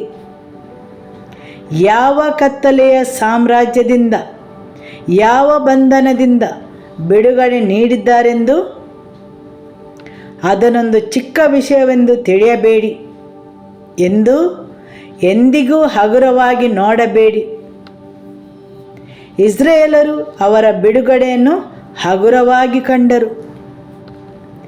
ದೇವರ ಪರಾಕ್ರಮಶಾಲಿಯಾದ ಬಲಗೈಯ ಬಲವನ್ನು ಅರಿಯದಾದರು. ಫರೋಹನ ಕಠಿಣವಾದ ಕೈಯಿಂದ ಅವರಿಗೆ ಬಿಡುಗಡೆ ನೀಡಿದ್ದನು. ಅದೇ ರೀತಿ ದೇವರು ನಮ್ಮನ್ನು ಕತ್ತಲೆಯ ಸಾಮ್ರಾಜ್ಯದಿಂದ ಬಿಡುಗಡೆಗೊಳಿಸಿ ಆತನ ಪುತ್ರನ ಬೆಳಕಿನ ಸಾಮ್ರಾಜ್ಯಕ್ಕೆ ವರ್ಗಾಯಿಸಿದ್ದಾರೆ. ಆಮೆನ್. ಬೆಳಕಿನ ಸಾಮ್ರಾಜ್ಯ ಅದೊಂದು ಚಿಕ್ಕ ವಿಷಯವಲ್ಲ. ಅದರ ವಿಸ್ಮಯವನ್ನು ಎಂದಿಗೂ ಕಳೆದುಕೊಳ್ಳಬೇಡಿರಿ, ಅದರ ಅದ್ಭುತವನ್ನು. ಸರಿಯಲ್ಲವೇ? ಆಮೆನ್. ಕತ್ತಲಿನ ಸಾಮ್ರಾಜ್ಯದಿಂದ ಆತನು ನಿಮ್ಮನ್ನು ಬಿಡುಗಡೆಗೊಳಿಸಿದ್ದಾನೆ, ಯಾಕೆಂದರೆ ನಿಮ್ಮಲ್ಲಿ ಆತನಿಗೊಂದು ಉದ್ದೇಶವಿದೆ. ಹಾಲೆಲೂಯ. ಆಮೆನ್. ವಾಗ್ದಾನದ ನಾಡಿಗೆ ಪ್ರವೇಶಿಸುವ ಮೊದಲು ಇಸ್ರಾಯೇಲರು ಮಾಡಿದ ತಪ್ಪನ್ನೇ ಇಂದಿಗೂ ವಿಶ್ವಾಸಿಗಳು ಮಾಡುತ್ತಾರೆ. ಅವರು ಪ್ರಶ್ನಿಸುತ್ತಾರೆ, ಯಾಕೆ ಹೀಗೆ, ಯಾಕೆ ಹಾಗೆ? ಹೌದು, ನಾವು ಲೋಕದಲ್ಲಿರುವಾಗ ಇದಕ್ಕಿಂತ ಒಳ್ಳೆದಿತ್ತು, ಐಗುಪ್ತ ದೇಶವು ಇದಕ್ಕಿಂತ ಒಳ್ಳೆದಿತ್ತು. ಸರಿಯಲ್ಲವೇ? ಏಕೆಂದರೆ ಎಲ್ಲೋ ಒಂದು ಕಡೆ ಹೃದಯವು ದೇವರಿಗೆ ತಿರುಗಿ ಬಿದ್ದಿದೆ. ಹೌದು, ಎಲ್ಲೋ ಒಂದು ಕಡೆ ದೇವರು ಮಾಡಿದ ಅದ್ಭುತ ಕಾರ್ಯಗಳ ದೃಶ್ಯವನ್ನು ಕಳೆದುಕೊಂಡಿದ್ದಾರೆ. ಭಯವು ಅವರ ಮನಸ್ಸಲ್ಲಿ, ತಿಳುವಳಿಕೆಯಲ್ಲಿ ತನ್ನ ಭದ್ರಕೋಟೆಯನ್ನು ನಿರ್ಮಿಸಿದೆ, ಅವರ ಕಲ್ಪನೆಯಲ್ಲಿ, ಅವರ ಧ್ಯಾನದಲ್ಲಿ. ಆಮೆನ್. ಯೆಶಾಯನ ಗ್ರಂಥ ಅಧ್ಯಾಯ 26 ವಾಕ್ಯ 3. ಸ್ಥಿರಚಿತ್ತನನ್ನು ಶಾಂತಿಯಲ್ಲಿ ನಡೆಗೊಳಿಸಿ ಕಾಯುವಿ, ಅವನಿಗೆ ನಿನ್ನಲ್ಲಿ ಭರವಸೆವಿದೆ. ಯಾರ ಮನಸ್ಸು ಸ್ಥಿರವಾಗಿ ದೇವರಲ್ಲಿ ನೆಲೆಗೊಳ್ಳುವುದು ಅವನನ್ನು ಪರಿಪೂರ್ಣವಾದ ಶಾಂತಿಯಿಂದ ಕಾಯುವನು. ಆದುದರಿಂದ ನಿಮ್ಮ ಚಿತ್ತವು ಎಲ್ಲಿ ನೆಲೆಗೊಂಡಿದೆ ಎಂದು ಖಚಿತಪಡಿಸಿಕೊಳ್ಳಿರಿ. ಹಾಲೆಲೂಯ್ಯ. ಫಿಲಿಪ್ಪಿಯರಿಗೆ ಅಧ್ಯಾಯ 4 ವಾಕ್ಯ 8. ಕಡೆಯದಾಗಿ ಸಹೋದರರೇ, ಯಾವುದು ಸತ್ಯವೂ ಮಾನ್ಯವೂ ನ್ಯಾಯವೂ ಶುದ್ಧವೂ ಪ್ರೀತಿಕರವೂ ಮನೋಹರವೂ ಆಗಿದೆಯೋ, ಯಾವುದು ಸದ್ಗುಣವಾಗಿದೆಯೋ, ಯಾವುದು ಕೀರ್ತಿಗೆ ಯೋಗ್ಯವೋ ಅವೆಲ್ಲಗಳ ಬಗ್ಗೆ ಚಿಂತಿಸುವರಾಗಿರಿ. ಆಮೇನ್. ಯಾವುದು ಸತ್ಯವು? ವೈರಿಯು ಸುಳ್ಳಿನೊಂದಿಗೆ ಭದ್ರಕೋಟೆಗಳನ್ನು ಕಟ್ಟುತ್ತಾನೆ. ಸುಳ್ಳಿನೊಂದಿಗೆ ಅವನ ಭದ್ರಕೋಟೆಗಳನ್ನು ಕಟ್ಟುತ್ತಾನೆ. ಇಸ್ರಾಯೇಲರಿಗೆ ಸುಳ್ಳಿನ ಮುಖಾಂತರ ಅವರು ಮರುಭೂಮಿಯಲ್ಲಿ ಸಾಯುತ್ತಾರೆ, ಅವರ ಹೆಂಡತಿ ಮಕ್ಕಳು ಬಲಿಪಶುಗಳಾಗುತ್ತಾರೆ ಎಂಬ ಸುಳ್ಳು. ಹೌದು, ದೇವರು ಅವರನ್ನು ದೇಯಿಸುತ್ತಾರೆಂಬ ಸುಳ್ಳು, ಕತ್ತಿಯಿಂದ ಸಾಯುತ್ತಾರೆಂಬ ಸುಳ್ಳು, ಅವರಿಂದ ಬಂದದ್ದೆಲ್ಲವೂ ಸುಳ್ಳು. ಸರಿಯಲ್ಲವೇ? ದೇವರು ಅವರ ಬಗ್ಗೆ ಹಗೆತನ ಮಾಡಿದ್ದರಿಂದ ಅವರನ್ನು ಐಗುಪ್ತದಿಂದ ಹೊರಗೆ ತಂದರೆಂದು ಭಾವಿಸಿದರು. ಆದ್ದರಿಂದ ಅವರು ನಂಬಿದರು ದೇವರು ಅವರನ್ನು ಅಮೋರಿಯರ ಕೈಗೆ ಒಪ್ಪಿಸುತ್ತಾರೆಂದು. ಅದೆಲ್ಲವೂ ಸುಳ್ಳಾಗಿತ್ತು. ಆದರೆ ದೇವರ ವಾಕ್ಯ ಹೇಳುತ್ತದೆ, ನಿಮ್ಮ ಮನಸ್ಸನ್ನು ಚಿತ್ತವನ್ನು ಆತನಲ್ಲಿ ನೆಲೆಗೊಳಿಸಿರಿ. ಯಾವುದು ಸತ್ಯವೋ ಅದನ್ನು ಧ್ಯಾನಿಸಿರಿ. ಆದುದರಿಂದ ನಿಮ್ಮ ಕಲ್ಪನೆಗಳನ್ನು ಧ್ಯಾನವನ್ನು ಪರಿಶೀಲಿಸಿ ನೋಡಿರಿ, ಅವುಗಳು ದೇವರ ವಾಕ್ಯಕ್ಕೆ ಸರಿಯಾಗಿ ಹೊಂದಿಕೊಂಡು ಇವೆಯೋ ಎಂದು. ಸತ್ಯವಾದ ದೇವರ ವಾಕ್ಯವೋ ಅಥವಾ ಸುಳ್ಳೋ ಎಂದು. ಯಾವುದು ಸತ್ಯವೂ ಮಾನ್ಯವೂ ನ್ಯಾಯವೂ ಶುದ್ಧವೂ ಪ್ರೀತಿಕರವೂ ಮನೋಹರವೂ ಆಗಿದೆಯೋ, ಯಾವುದು ಸದ್ಗುಣವಾಗಿದೆಯೋ, ಯಾವುದು ಕೀರ್ತಿಗೆ ಯೋಗ್ಯವೋ ಅವೆಲ್ಲವುಗಳ ಬಗ್ಗೆ ಚಿಂತಿಸುವವರಾಗಿರಿ. ನಿಮ್ಮ ನೆರೆಯವರನ್ನು ಮುಟ್ಟಿ ಹೇಳಿ, ಯಾವುದು ಸತ್ಯವೂ ಮಾನ್ಯವೂ ನ್ಯಾಯವೂ ಶುದ್ಧವೂ ಪ್ರೀತಿಕರವೂ ಮನೋಹರವೂ ಆಗಿದೆಯೋ, ಯಾವುದು ಸದ್ಗುಣವಾಗಿದೆಯೋ, ಯಾವುದು ಕೀರ್ತಿಗೆ ಯೋಗ್ಯವೋ ಅವೆಲ್ಲವುಗಳ ಬಗ್ಗೆ ಚಿಂತಿಸುವವರಾಗಿರಿ. ಯಾವುದು ಪ್ರೀತಿಕರವಲ್ಲವೋ ಅದನ್ನು ಧ್ಯಾನಿಸಬೇಡಿರಿ. ಆಮೇನ್. ದೇವರ ವಾಕ್ಯವು ಅದನ್ನೇ ಹೇಳುತ್ತದೆ. ಯಾವುದು ನ್ಯಾಯವೂ ಶುದ್ಧವೂ ಮನೋಹರವೂ ಸತ್ಯವೂ ಸದ್ಗುಣವೂ ಕೀರ್ತಿಗೆ ಯೋಗ್ಯವೂ ಆದುದನ್ನು ಧ್ಯಾನಿಸಿರಿ. ಹೌದು, ಧ್ಯಾನದಲ್ಲಿ ಪ್ರತಿಫಲನವಿದೆ. ಯಾವುದು ಸತ್ಯವು? ದೇವರ ವಾಕ್ಯ ಮಾತ್ರ ಸತ್ಯವಾಗಿದೆ.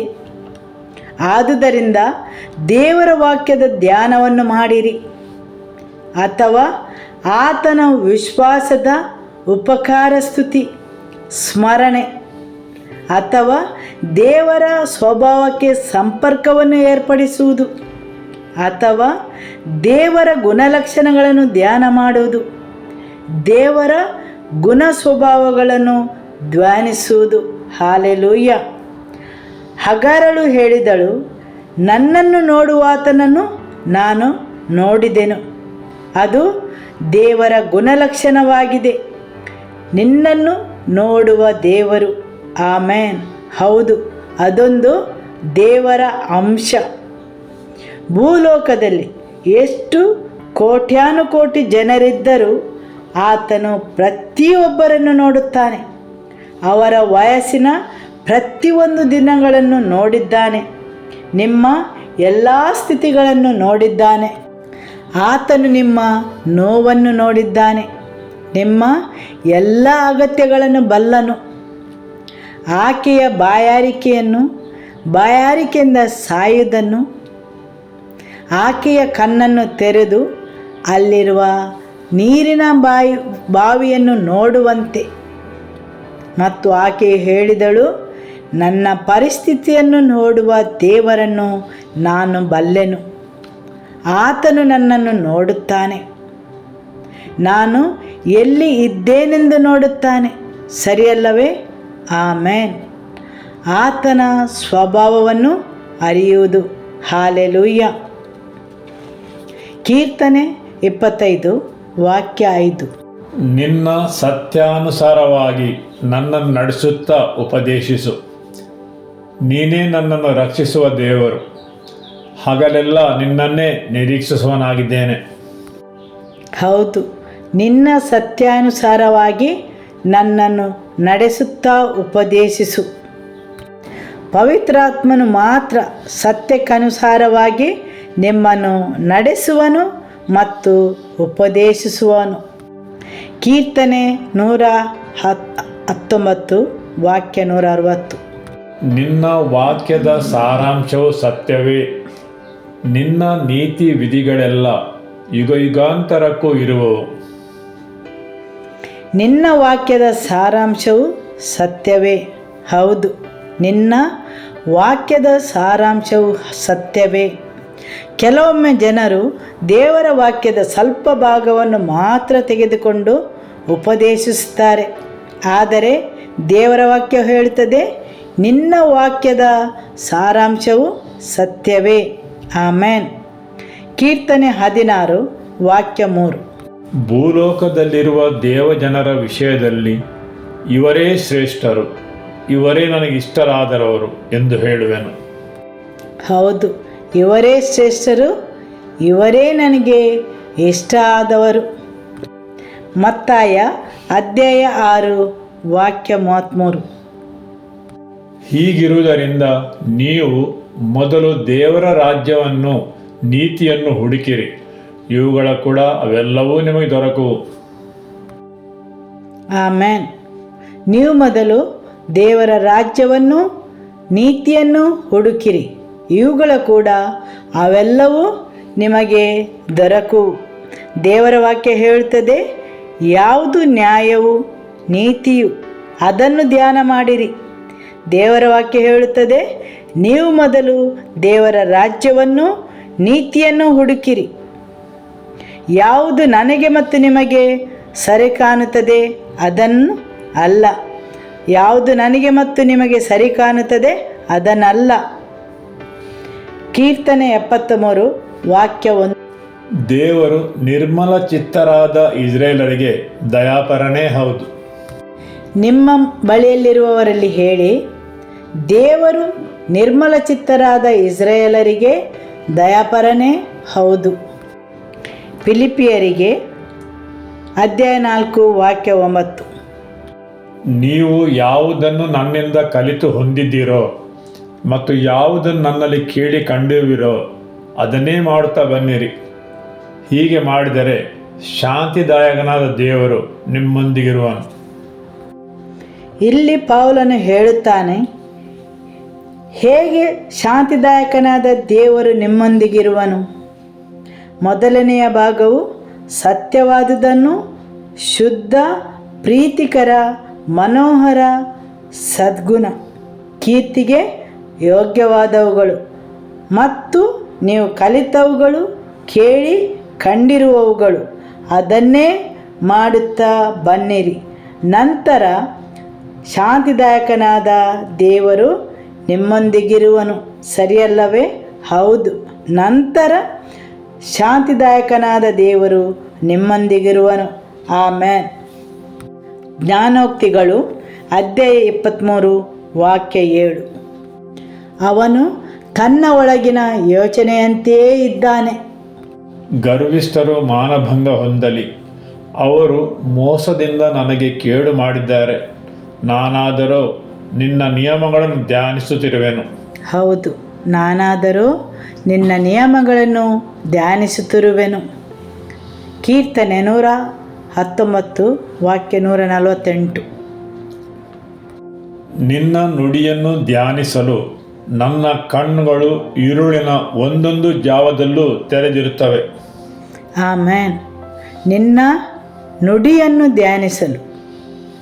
ಬೇರೆ ಕೆಲವು ಆವೃತ್ತಿಗಳು ಹೇಳುತ್ತವೆ, ನಿನ್ನ ವಾಗ್ದಾನಗಳನ್ನು ಧ್ಯಾನಿಸುವೆನು. ಹಳೆಯ ದಿನಗಳನ್ನು ನೆನಪು ಮಾಡಿಕೊಳ್ಳುತ್ತೇನೆ, ನಿನ್ನ ಎಲ್ಲ ಕಾರ್ಯಗಳನ್ನು ಧ್ಯಾನಿಸುತ್ತೇನೆ, ನಿನ್ನ ಕೈ ಕೆಲಸಗಳನ್ನು ಸ್ಮರಿಸುತ್ತೇನೆ. ಹೌದು, ನಿನ್ನ ಎಲ್ಲ ಕಾರ್ಯಗಳನ್ನು ಧ್ಯಾನಿಸುತ್ತೇನೆ, ನಿನ್ನ ಕೈ ಕೆಲಸಗಳನ್ನು ಸ್ಮರಿಸುತ್ತೇನೆ. ಹಾಲೆಲೂಯ್ಯ. ಹೌದು, ನೀವು ಧ್ಯಾನಿಸಬೇಕು ದೇವರನ್ನು, ಆತನ ಸ್ವಭಾವವನ್ನು, ಆತನ ಗುಣಲಕ್ಷಣಗಳನ್ನು, ಆತನ ಕಾರ್ಯಗಳನ್ನು, ಆತನ ನಿಯಮಗಳನ್ನು, ಆತನ ವಾಗ್ದಾನಗಳನ್ನು, ಆತನು ಮಾಡಿದ ಮಹತ್ ಕಾರ್ಯಗಳನ್ನು, ಆತನ ಎಲ್ಲ ಕಾರ್ಯಗಳನ್ನು, ಹೌದು, ಆತನು ಮಾಡಿದ ಅದ್ಭುತ ಕಾರ್ಯಗಳನ್ನು, ಆತನ ಕೈ ಕೆಲಸಗಳನ್ನು ನಾವು ಧ್ಯಾನಿಸಬೇಕು. ಆಮೇನ್. ಕೀರ್ತನೆ 77 ವಾಕ್ಯ 12. ನಿನ್ನ ಕಾರ್ಯಗಳನ್ನೆಲ್ಲ ಧ್ಯಾನಿಸುವೆನು, ನಿನ್ನ ಪ್ರವರ್ತನೆಗಳನ್ನು ಸ್ಮರಿಸುವೆನು ಅಂದುಕೊಂಡೆನು. ಕೀರ್ತನೆ 119 ವಾಕ್ಯ 97. ನಿನ್ನ ಧರ್ಮಶಾಸ್ತ್ರವು ನನಗೆ ಎಷ್ಟೋ ಪ್ರಿಯವಾಗಿದೆ, ದಿನವೆಲ್ಲ ಅದೇ ನನ್ನ ಧ್ಯಾನ. ನಿನ್ನ ಆಜ್ಞೆಗಳ ಮೂಲಕ ನನ್ನ ವೈರಿಗಳಿಗಿಂತ ಬುದ್ಧಿವಂತನಾಗಿದ್ದೇನೆ, ಸದಾಕಾಲವೂ ಅವೇ ನನಗಿವೆ. ನಿನ್ನ ಕಟ್ಟಳೆಗಳು ನನ್ನ ಧ್ಯಾನವಾಗಿರುವುದರಿಂದ ನನ್ನ ಉಪಾಧ್ಯಾಯರಿಗಿಂತ ಜ್ಞಾನಿಯಾಗಿದ್ದೇನೆ. ನಿನ್ನ ನಿಯಮಗಳನ್ನು ಕೈಗೊಂಡಿರುವುದರಿಂದ ಹಿರಿಯರಿಗಿಂತ ವಿವೇಕಿಯಾಗಿದ್ದೇನೆ. ನಿನ್ನ ವಾಕ್ಯವನ್ನೇ ಅನುಸರಿಸಬೇಕೆಂದು ನನ್ನ ಕಾಲುಗಳನ್ನು ಯಾವ ಕೆಟ್ಟ ದಾರಿ ಹೋಗದಂತೆ ಕಾದಿದ್ದೇನೆ. ನಾನು ನಿನ್ನ ವಿಧಿಗಳು ಸ್ವಲ್ಪವೂ ತಪ್ಪಿ ಹೋಗಲಿಲ್ಲ. ಹೌದು, ದೇವರ ಧರ್ಮಶಾಸ್ತ್ರವನ್ನು ಧ್ಯಾನಿಸುವುದು, ದೇವರ ವಾಕ್ಯವನ್ನು ಧ್ಯಾನಿಸುವುದು. ದೇವರ ಧರ್ಮಶಾಸ್ತ್ರವು ನನ್ನನ್ನು ನನ್ನ ವೈರಿಗಿಂತ ಬುದ್ಧಿವಂತನಾಗಿಸಿದೆ, ನನ್ನ ಉಪಾಧ್ಯಾಯರಿಗಿಂತ ಜ್ಞಾನಿಯಾಗಿದ್ದೇನೆ. ಯಾಕೆ? ನಿನ್ನ ವಾಕ್ಯವನ್ನು ಧ್ಯಾನಿಸುತ್ತೇನೆ. ನಿನ್ನ ನಿಯಮಗಳನ್ನು ಕೈಗೊಂಡಿರುವುದರಿಂದ ಹಿರಿಯರಿಗಿಂತ ವಿವೇಕಿಯಾಗಿದ್ದೇನೆ. ಎಫೆಸದವರಿಗೆ ಅಧ್ಯಾಯ 3 ವಾಕ್ಯ 14. ಹೀಗಿರಲಾಗಿ ಯಾವ ತಂದೆಯಿಂದ ಭೂಪರ ಲೋಕಗಳಲ್ಲಿಯೂ ಪ್ರತಿ ಜನವು ಹೆಸರುಗೊಂಡಿರುವುದೋ ಆ ತಂದೆಯ ಮುಂದೆ ನಾನು ಮೊಣಕಾಲೂರಿಕೊಂಡು, ನೀವು ದೇವರಾತ್ಮನ ಮೂಲಕ ಅಂತರ್ಯದಲ್ಲಿ ವಿಶೇಷ ಬಲವನ್ನು ಹೊಂದುವಂತೆಯೂ ಕ್ರಿಸ್ತನು ನಿಮ್ಮ ನಂಬಿಕೆಯ ಮೂಲಕ ನಿಮ್ಮ ಹೃದಯಗಳಲ್ಲಿ ವಾಸ ಮಾಡುವಂತೆಯೂ ಆತನು ತನ್ನ ಮಹಿಮಾತಿಶಯವಾದ ಪ್ರಕಾರ ಅನುಗ್ರಹಿಸಲಿ. ನೀವು ದೇವರ ಪ್ರೀತಿಯಲ್ಲಿ ನೆಲೆಯಾಗಿ ನಿಂತು ದೇವಜನರೊಂದಿಗೆ ಅದರ ಅಗಲ, ಉದ್ದ, ಎತ್ತರ, ಆಳ ಎಷ್ಟೆಂಬುದನ್ನು ಗ್ರಹಿಸುವುದಕ್ಕೆ ಶಕ್ತರಾಗುವಂತೆಯೂ. ಆಮೇನ್. ಹೌದು, ನಿಮ್ಮ ಮನಸ್ಸಲ್ಲಿ ಗ್ರಹಿಸುವಿಕೆಯು ಸಂಭವಿಸುತ್ತದೆ. ಹೌದು, ನೀವು ನಿಮ್ಮ ಮನಸ್ಸಲ್ಲಿ ಆತನ ಪ್ರೀತಿಯ ಅಗಲ, ಆಳ, ಉದ್ದ, ಎತ್ತರದ ಬಗ್ಗೆ ಗ್ರಹಿಸಬೇಕು. ದೇವರ ವಾಕ್ಯ ಹೇಳುತ್ತದೆ, ದೇವರು ಪ್ರೀತಿ ಸ್ವರೂಪನು. ಆ ಪ್ರೀತಿಯ ಪ್ರತ್ಯಕ್ಷತೆಯು ಯೇಸು ಆಗಿದ್ದಾನೆ. ಆಮೇನ್. ಸರಿಯಲ್ಲವೇ? ದೇವರ ವಾಕ್ಯವು ಹೇಳುತ್ತದೆ, ದೇವರು ಪ್ರೀತಿ ಸ್ವರೂಪನೆಂದು. ಅದನ್ನು ನಾವೇಗೆ ತಿಳಿದುಕೊಳ್ಳುತ್ತೇವೆ? ಹೇಗೆಂದರೆ, ದೇವರು ನಮ್ಮಲ್ಲಿ ಎಷ್ಟೋ ಪ್ರೀತಿಯನ್ನಿಟ್ಟು ತನ್ನ ಒಬ್ಬನೇ ಮಗನನ್ನು ಕೊಟ್ಟನು. ಇಲ್ಲಿ ದೇವರ ವಾಕ್ಯ ಹೇಳುತ್ತದೆ, ನೀವು ಗ್ರಹಿಸಿಕೊಳ್ಳಬೇಕು. ಗ್ರಹಿಕೆ ಹೇಗೆ ಜರುಗುತ್ತದೆ? ನೀವು ಮನಸ್ಸಲ್ಲಿ ಗ್ರಹಿಸುತ್ತೀರಿ. ನಿಮ್ಮ ಬಗ್ಗೆ ಇರುವ ಆತನ ಪ್ರೀತಿಯ ಅಗಲ, ಆಳ, ಎತ್ತರ ಮತ್ತು ಉದ್ದ, ಅದನ್ನು ನೀವು ಗ್ರಹಿಸಬೇಕು. ಸರಿಯಲ್ಲವೇ? ನಿಮ್ಮ ಹೃದಯವು ಧ್ಯಾನಿಸಬೇಕು, ಗ್ರಹಿಸಬೇಕು ಆತನ ಪ್ರೀತಿಯ ಉದ್ದ, ಅಗಲ, ಆಳ ಮತ್ತು ಎತ್ತರದ ಬಗ್ಗೆ. ಆಮೇನ್. ಎಫೆಸದವರಿಗೆ ಅಧ್ಯಾಯ 3 ವಾಕ್ಯ 14.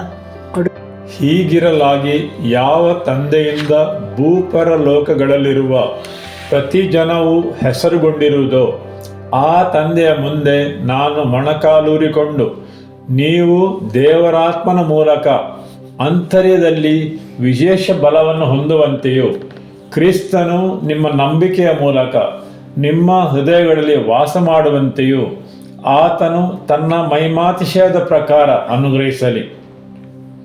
ನೀವು ದೇವರ ಪ್ರೀತಿಯಲ್ಲಿ ನೆಲೆಯಾಗಿ ನಿಂತು ದೇವಜನರೊಂದಿಗೆ ಅದರ ಅಗಲ, ಉದ್ದ, ಎತ್ತರ, ಆಳ ಎಷ್ಟೆಂಬುದನ್ನು ಗ್ರಹಿಸುವುದಕ್ಕೆ ಶಕ್ತರಾಗುವಂತೆಯೂ ಬುದ್ಧಿಗಿಂತಲೂ ಮಿಗಿಲಾಗಿರುವ ಕ್ರಿಸ್ತನ ಪ್ರೀತಿಯನ್ನು ತಿಳಿದುಕೊಂಡು ದೇವರ ಸಂಪೂರ್ಣತೆಯ ಮಟ್ಟಿಗೂ ಪರಿಪೂರ್ಣರಾಗುವ ಹಾಗೆ ದೇವರು ನಿಮಗೆ ದಯಪಾಲಿಸಲಿ ಎಂದು ಆತನನ್ನು ಬೇಡಿಕೊಳ್ಳುತ್ತೇನೆ. ಆಮೆನ್. ದೇವರ ಸಂಪೂರ್ಣತೆಯ ಮಟ್ಟಿಗೂ ಪರಿಪೂರ್ಣರಾಗುವುದು ಹೇಗೆ? ಆತನ ವಾಕ್ಯವನ್ನು ಧ್ಯಾನಿಸಿ ಆತನ ವಾಕ್ಯವನ್ನು ಗ್ರಹಿಸುವುದರಿಂದ ದೇವರ ಗುಣಲಕ್ಷಣಗಳನ್ನು, ದೇವರ ಸ್ವಭಾವವನ್ನು, ದೇವರ ಬೇರೆ ಬೇರೆ ಗುಣ ಸ್ವಭಾವಗಳನ್ನು ನಿಮ್ಮ ಮನಸ್ಸು ಗ್ರಹಿಸಲು ಪ್ರಾರಂಭಿಸುವಾಗ ದೇವರ ವಾಕ್ಯವು ಹೇಳುತ್ತದೆ, ದೇವರ ಸಂಪೂರ್ಣತೆಯ ಮಟ್ಟಿಗೂ ಪರಿಪೂರ್ಣರಾಗುವುದು. ಆಮೆನ್. ನಿಮಗೆ ತಿಳಿದಿರದ ವಿಷಯದಲ್ಲಿ ನೀವು ಪಾಲುದಾರರಾಗಲು ಸಾಧ್ಯವಿಲ್ಲ, ಸರಿಯಲ್ಲವೇ? ನಿಮಗೆ ತಿಳಿದಿರುವ ವಿಷಯದಲ್ಲಿ ಮಾತ್ರ ನೀವು ಪಾಲುದಾರರಾಗಲು ಸಾಧ್ಯ. ನನ್ನಲ್ಲಿ ಬಿಳಿ ಅಂಗಿಯನ್ನು ನೀವು ಕೇಳುವ ಮೊದಲು ನಿಮಗೆ ತಿಳಿದಿರಬೇಕು ನನ್ನಲ್ಲಿ ಆ ಅಂಗಿ ಇದೆಯೋ ಇಲ್ಲವೋ ಎಂದು. ನಂತರ ಮಾತ್ರ ನಾನು ನಿಮಗೆ ಕೊಡಲು ಸಾಧ್ಯ, ಸರಿಯಲ್ಲವೇ? ದೇವರ ಸ್ವಭಾವ, ಆತನ ಗುಣಲಕ್ಷಣಗಳನ್ನು ಅರಿಯದೆ, ಆತನ ಅಂಶಗಳನ್ನು ತಿಳಿಯದೆ ಆತನ ಸಂಪೂರ್ಣತೆಯ ಮಟ್ಟಿಗೆ ಪರಿಪೂರ್ಣರಾಗಲು ಸಾಧ್ಯವಿಲ್ಲ. ಎಫೆಸದವರಿಗೆ ಅಧ್ಯಾಯ 3 ವಾಕ್ಯ 20.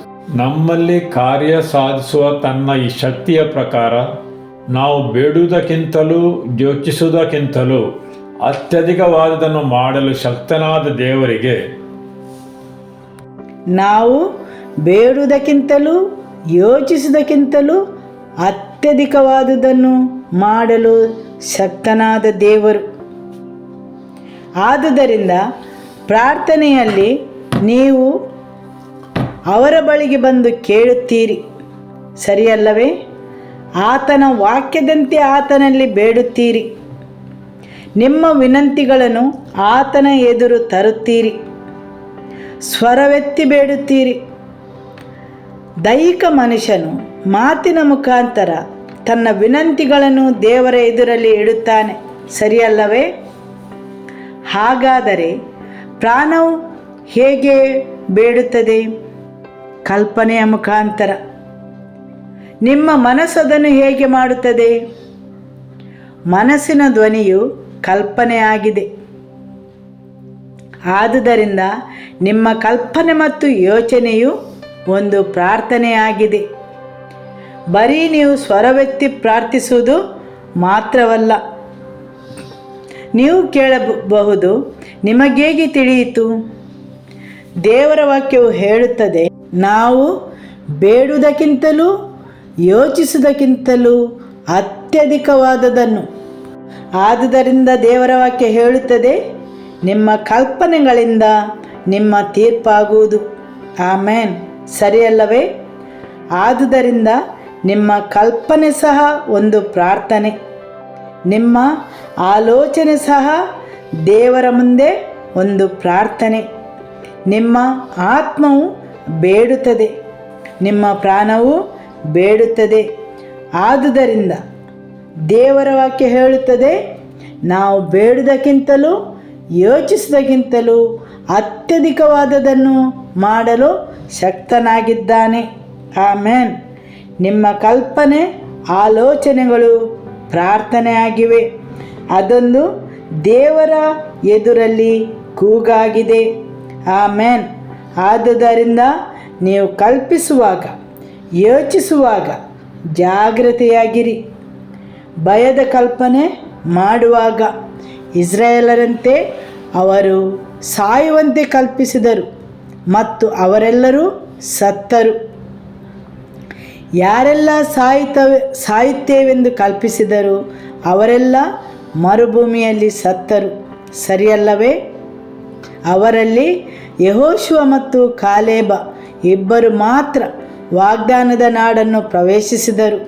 ಹೌದು, ಪ್ರತಿಯೊಬ್ಬ ಇಸ್ರಾಯೇಲನು ಮರುಭೂಮಿಯಲ್ಲಿ ಅಥವಾ ಅಮೋರಿಯರ ಕೈಯಲ್ಲಿ ಸಾಯುತ್ತೇವೆಂದು ಕಲ್ಪಿಸಿದ ಪ್ರತಿಯೊಬ್ಬರು ಮರುಭೂಮಿಯಲ್ಲಿ ಸತ್ತರು, ಸರಿಯಲ್ಲವೇ?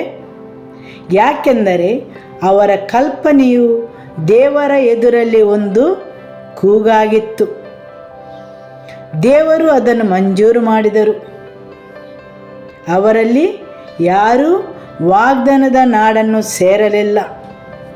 ಅಲ್ಲಿ ಸೇರಿದ ಜನಸಮೂಹ ಹಿಂತಿರುಗಿ ಐಗುಪ್ತ ದೇಶಕ್ಕೆ ಹೋಗಲು ಯೋಚನೆ ಮಾಡಿದವರೆಲ್ಲರೂ ಸತ್ತರು.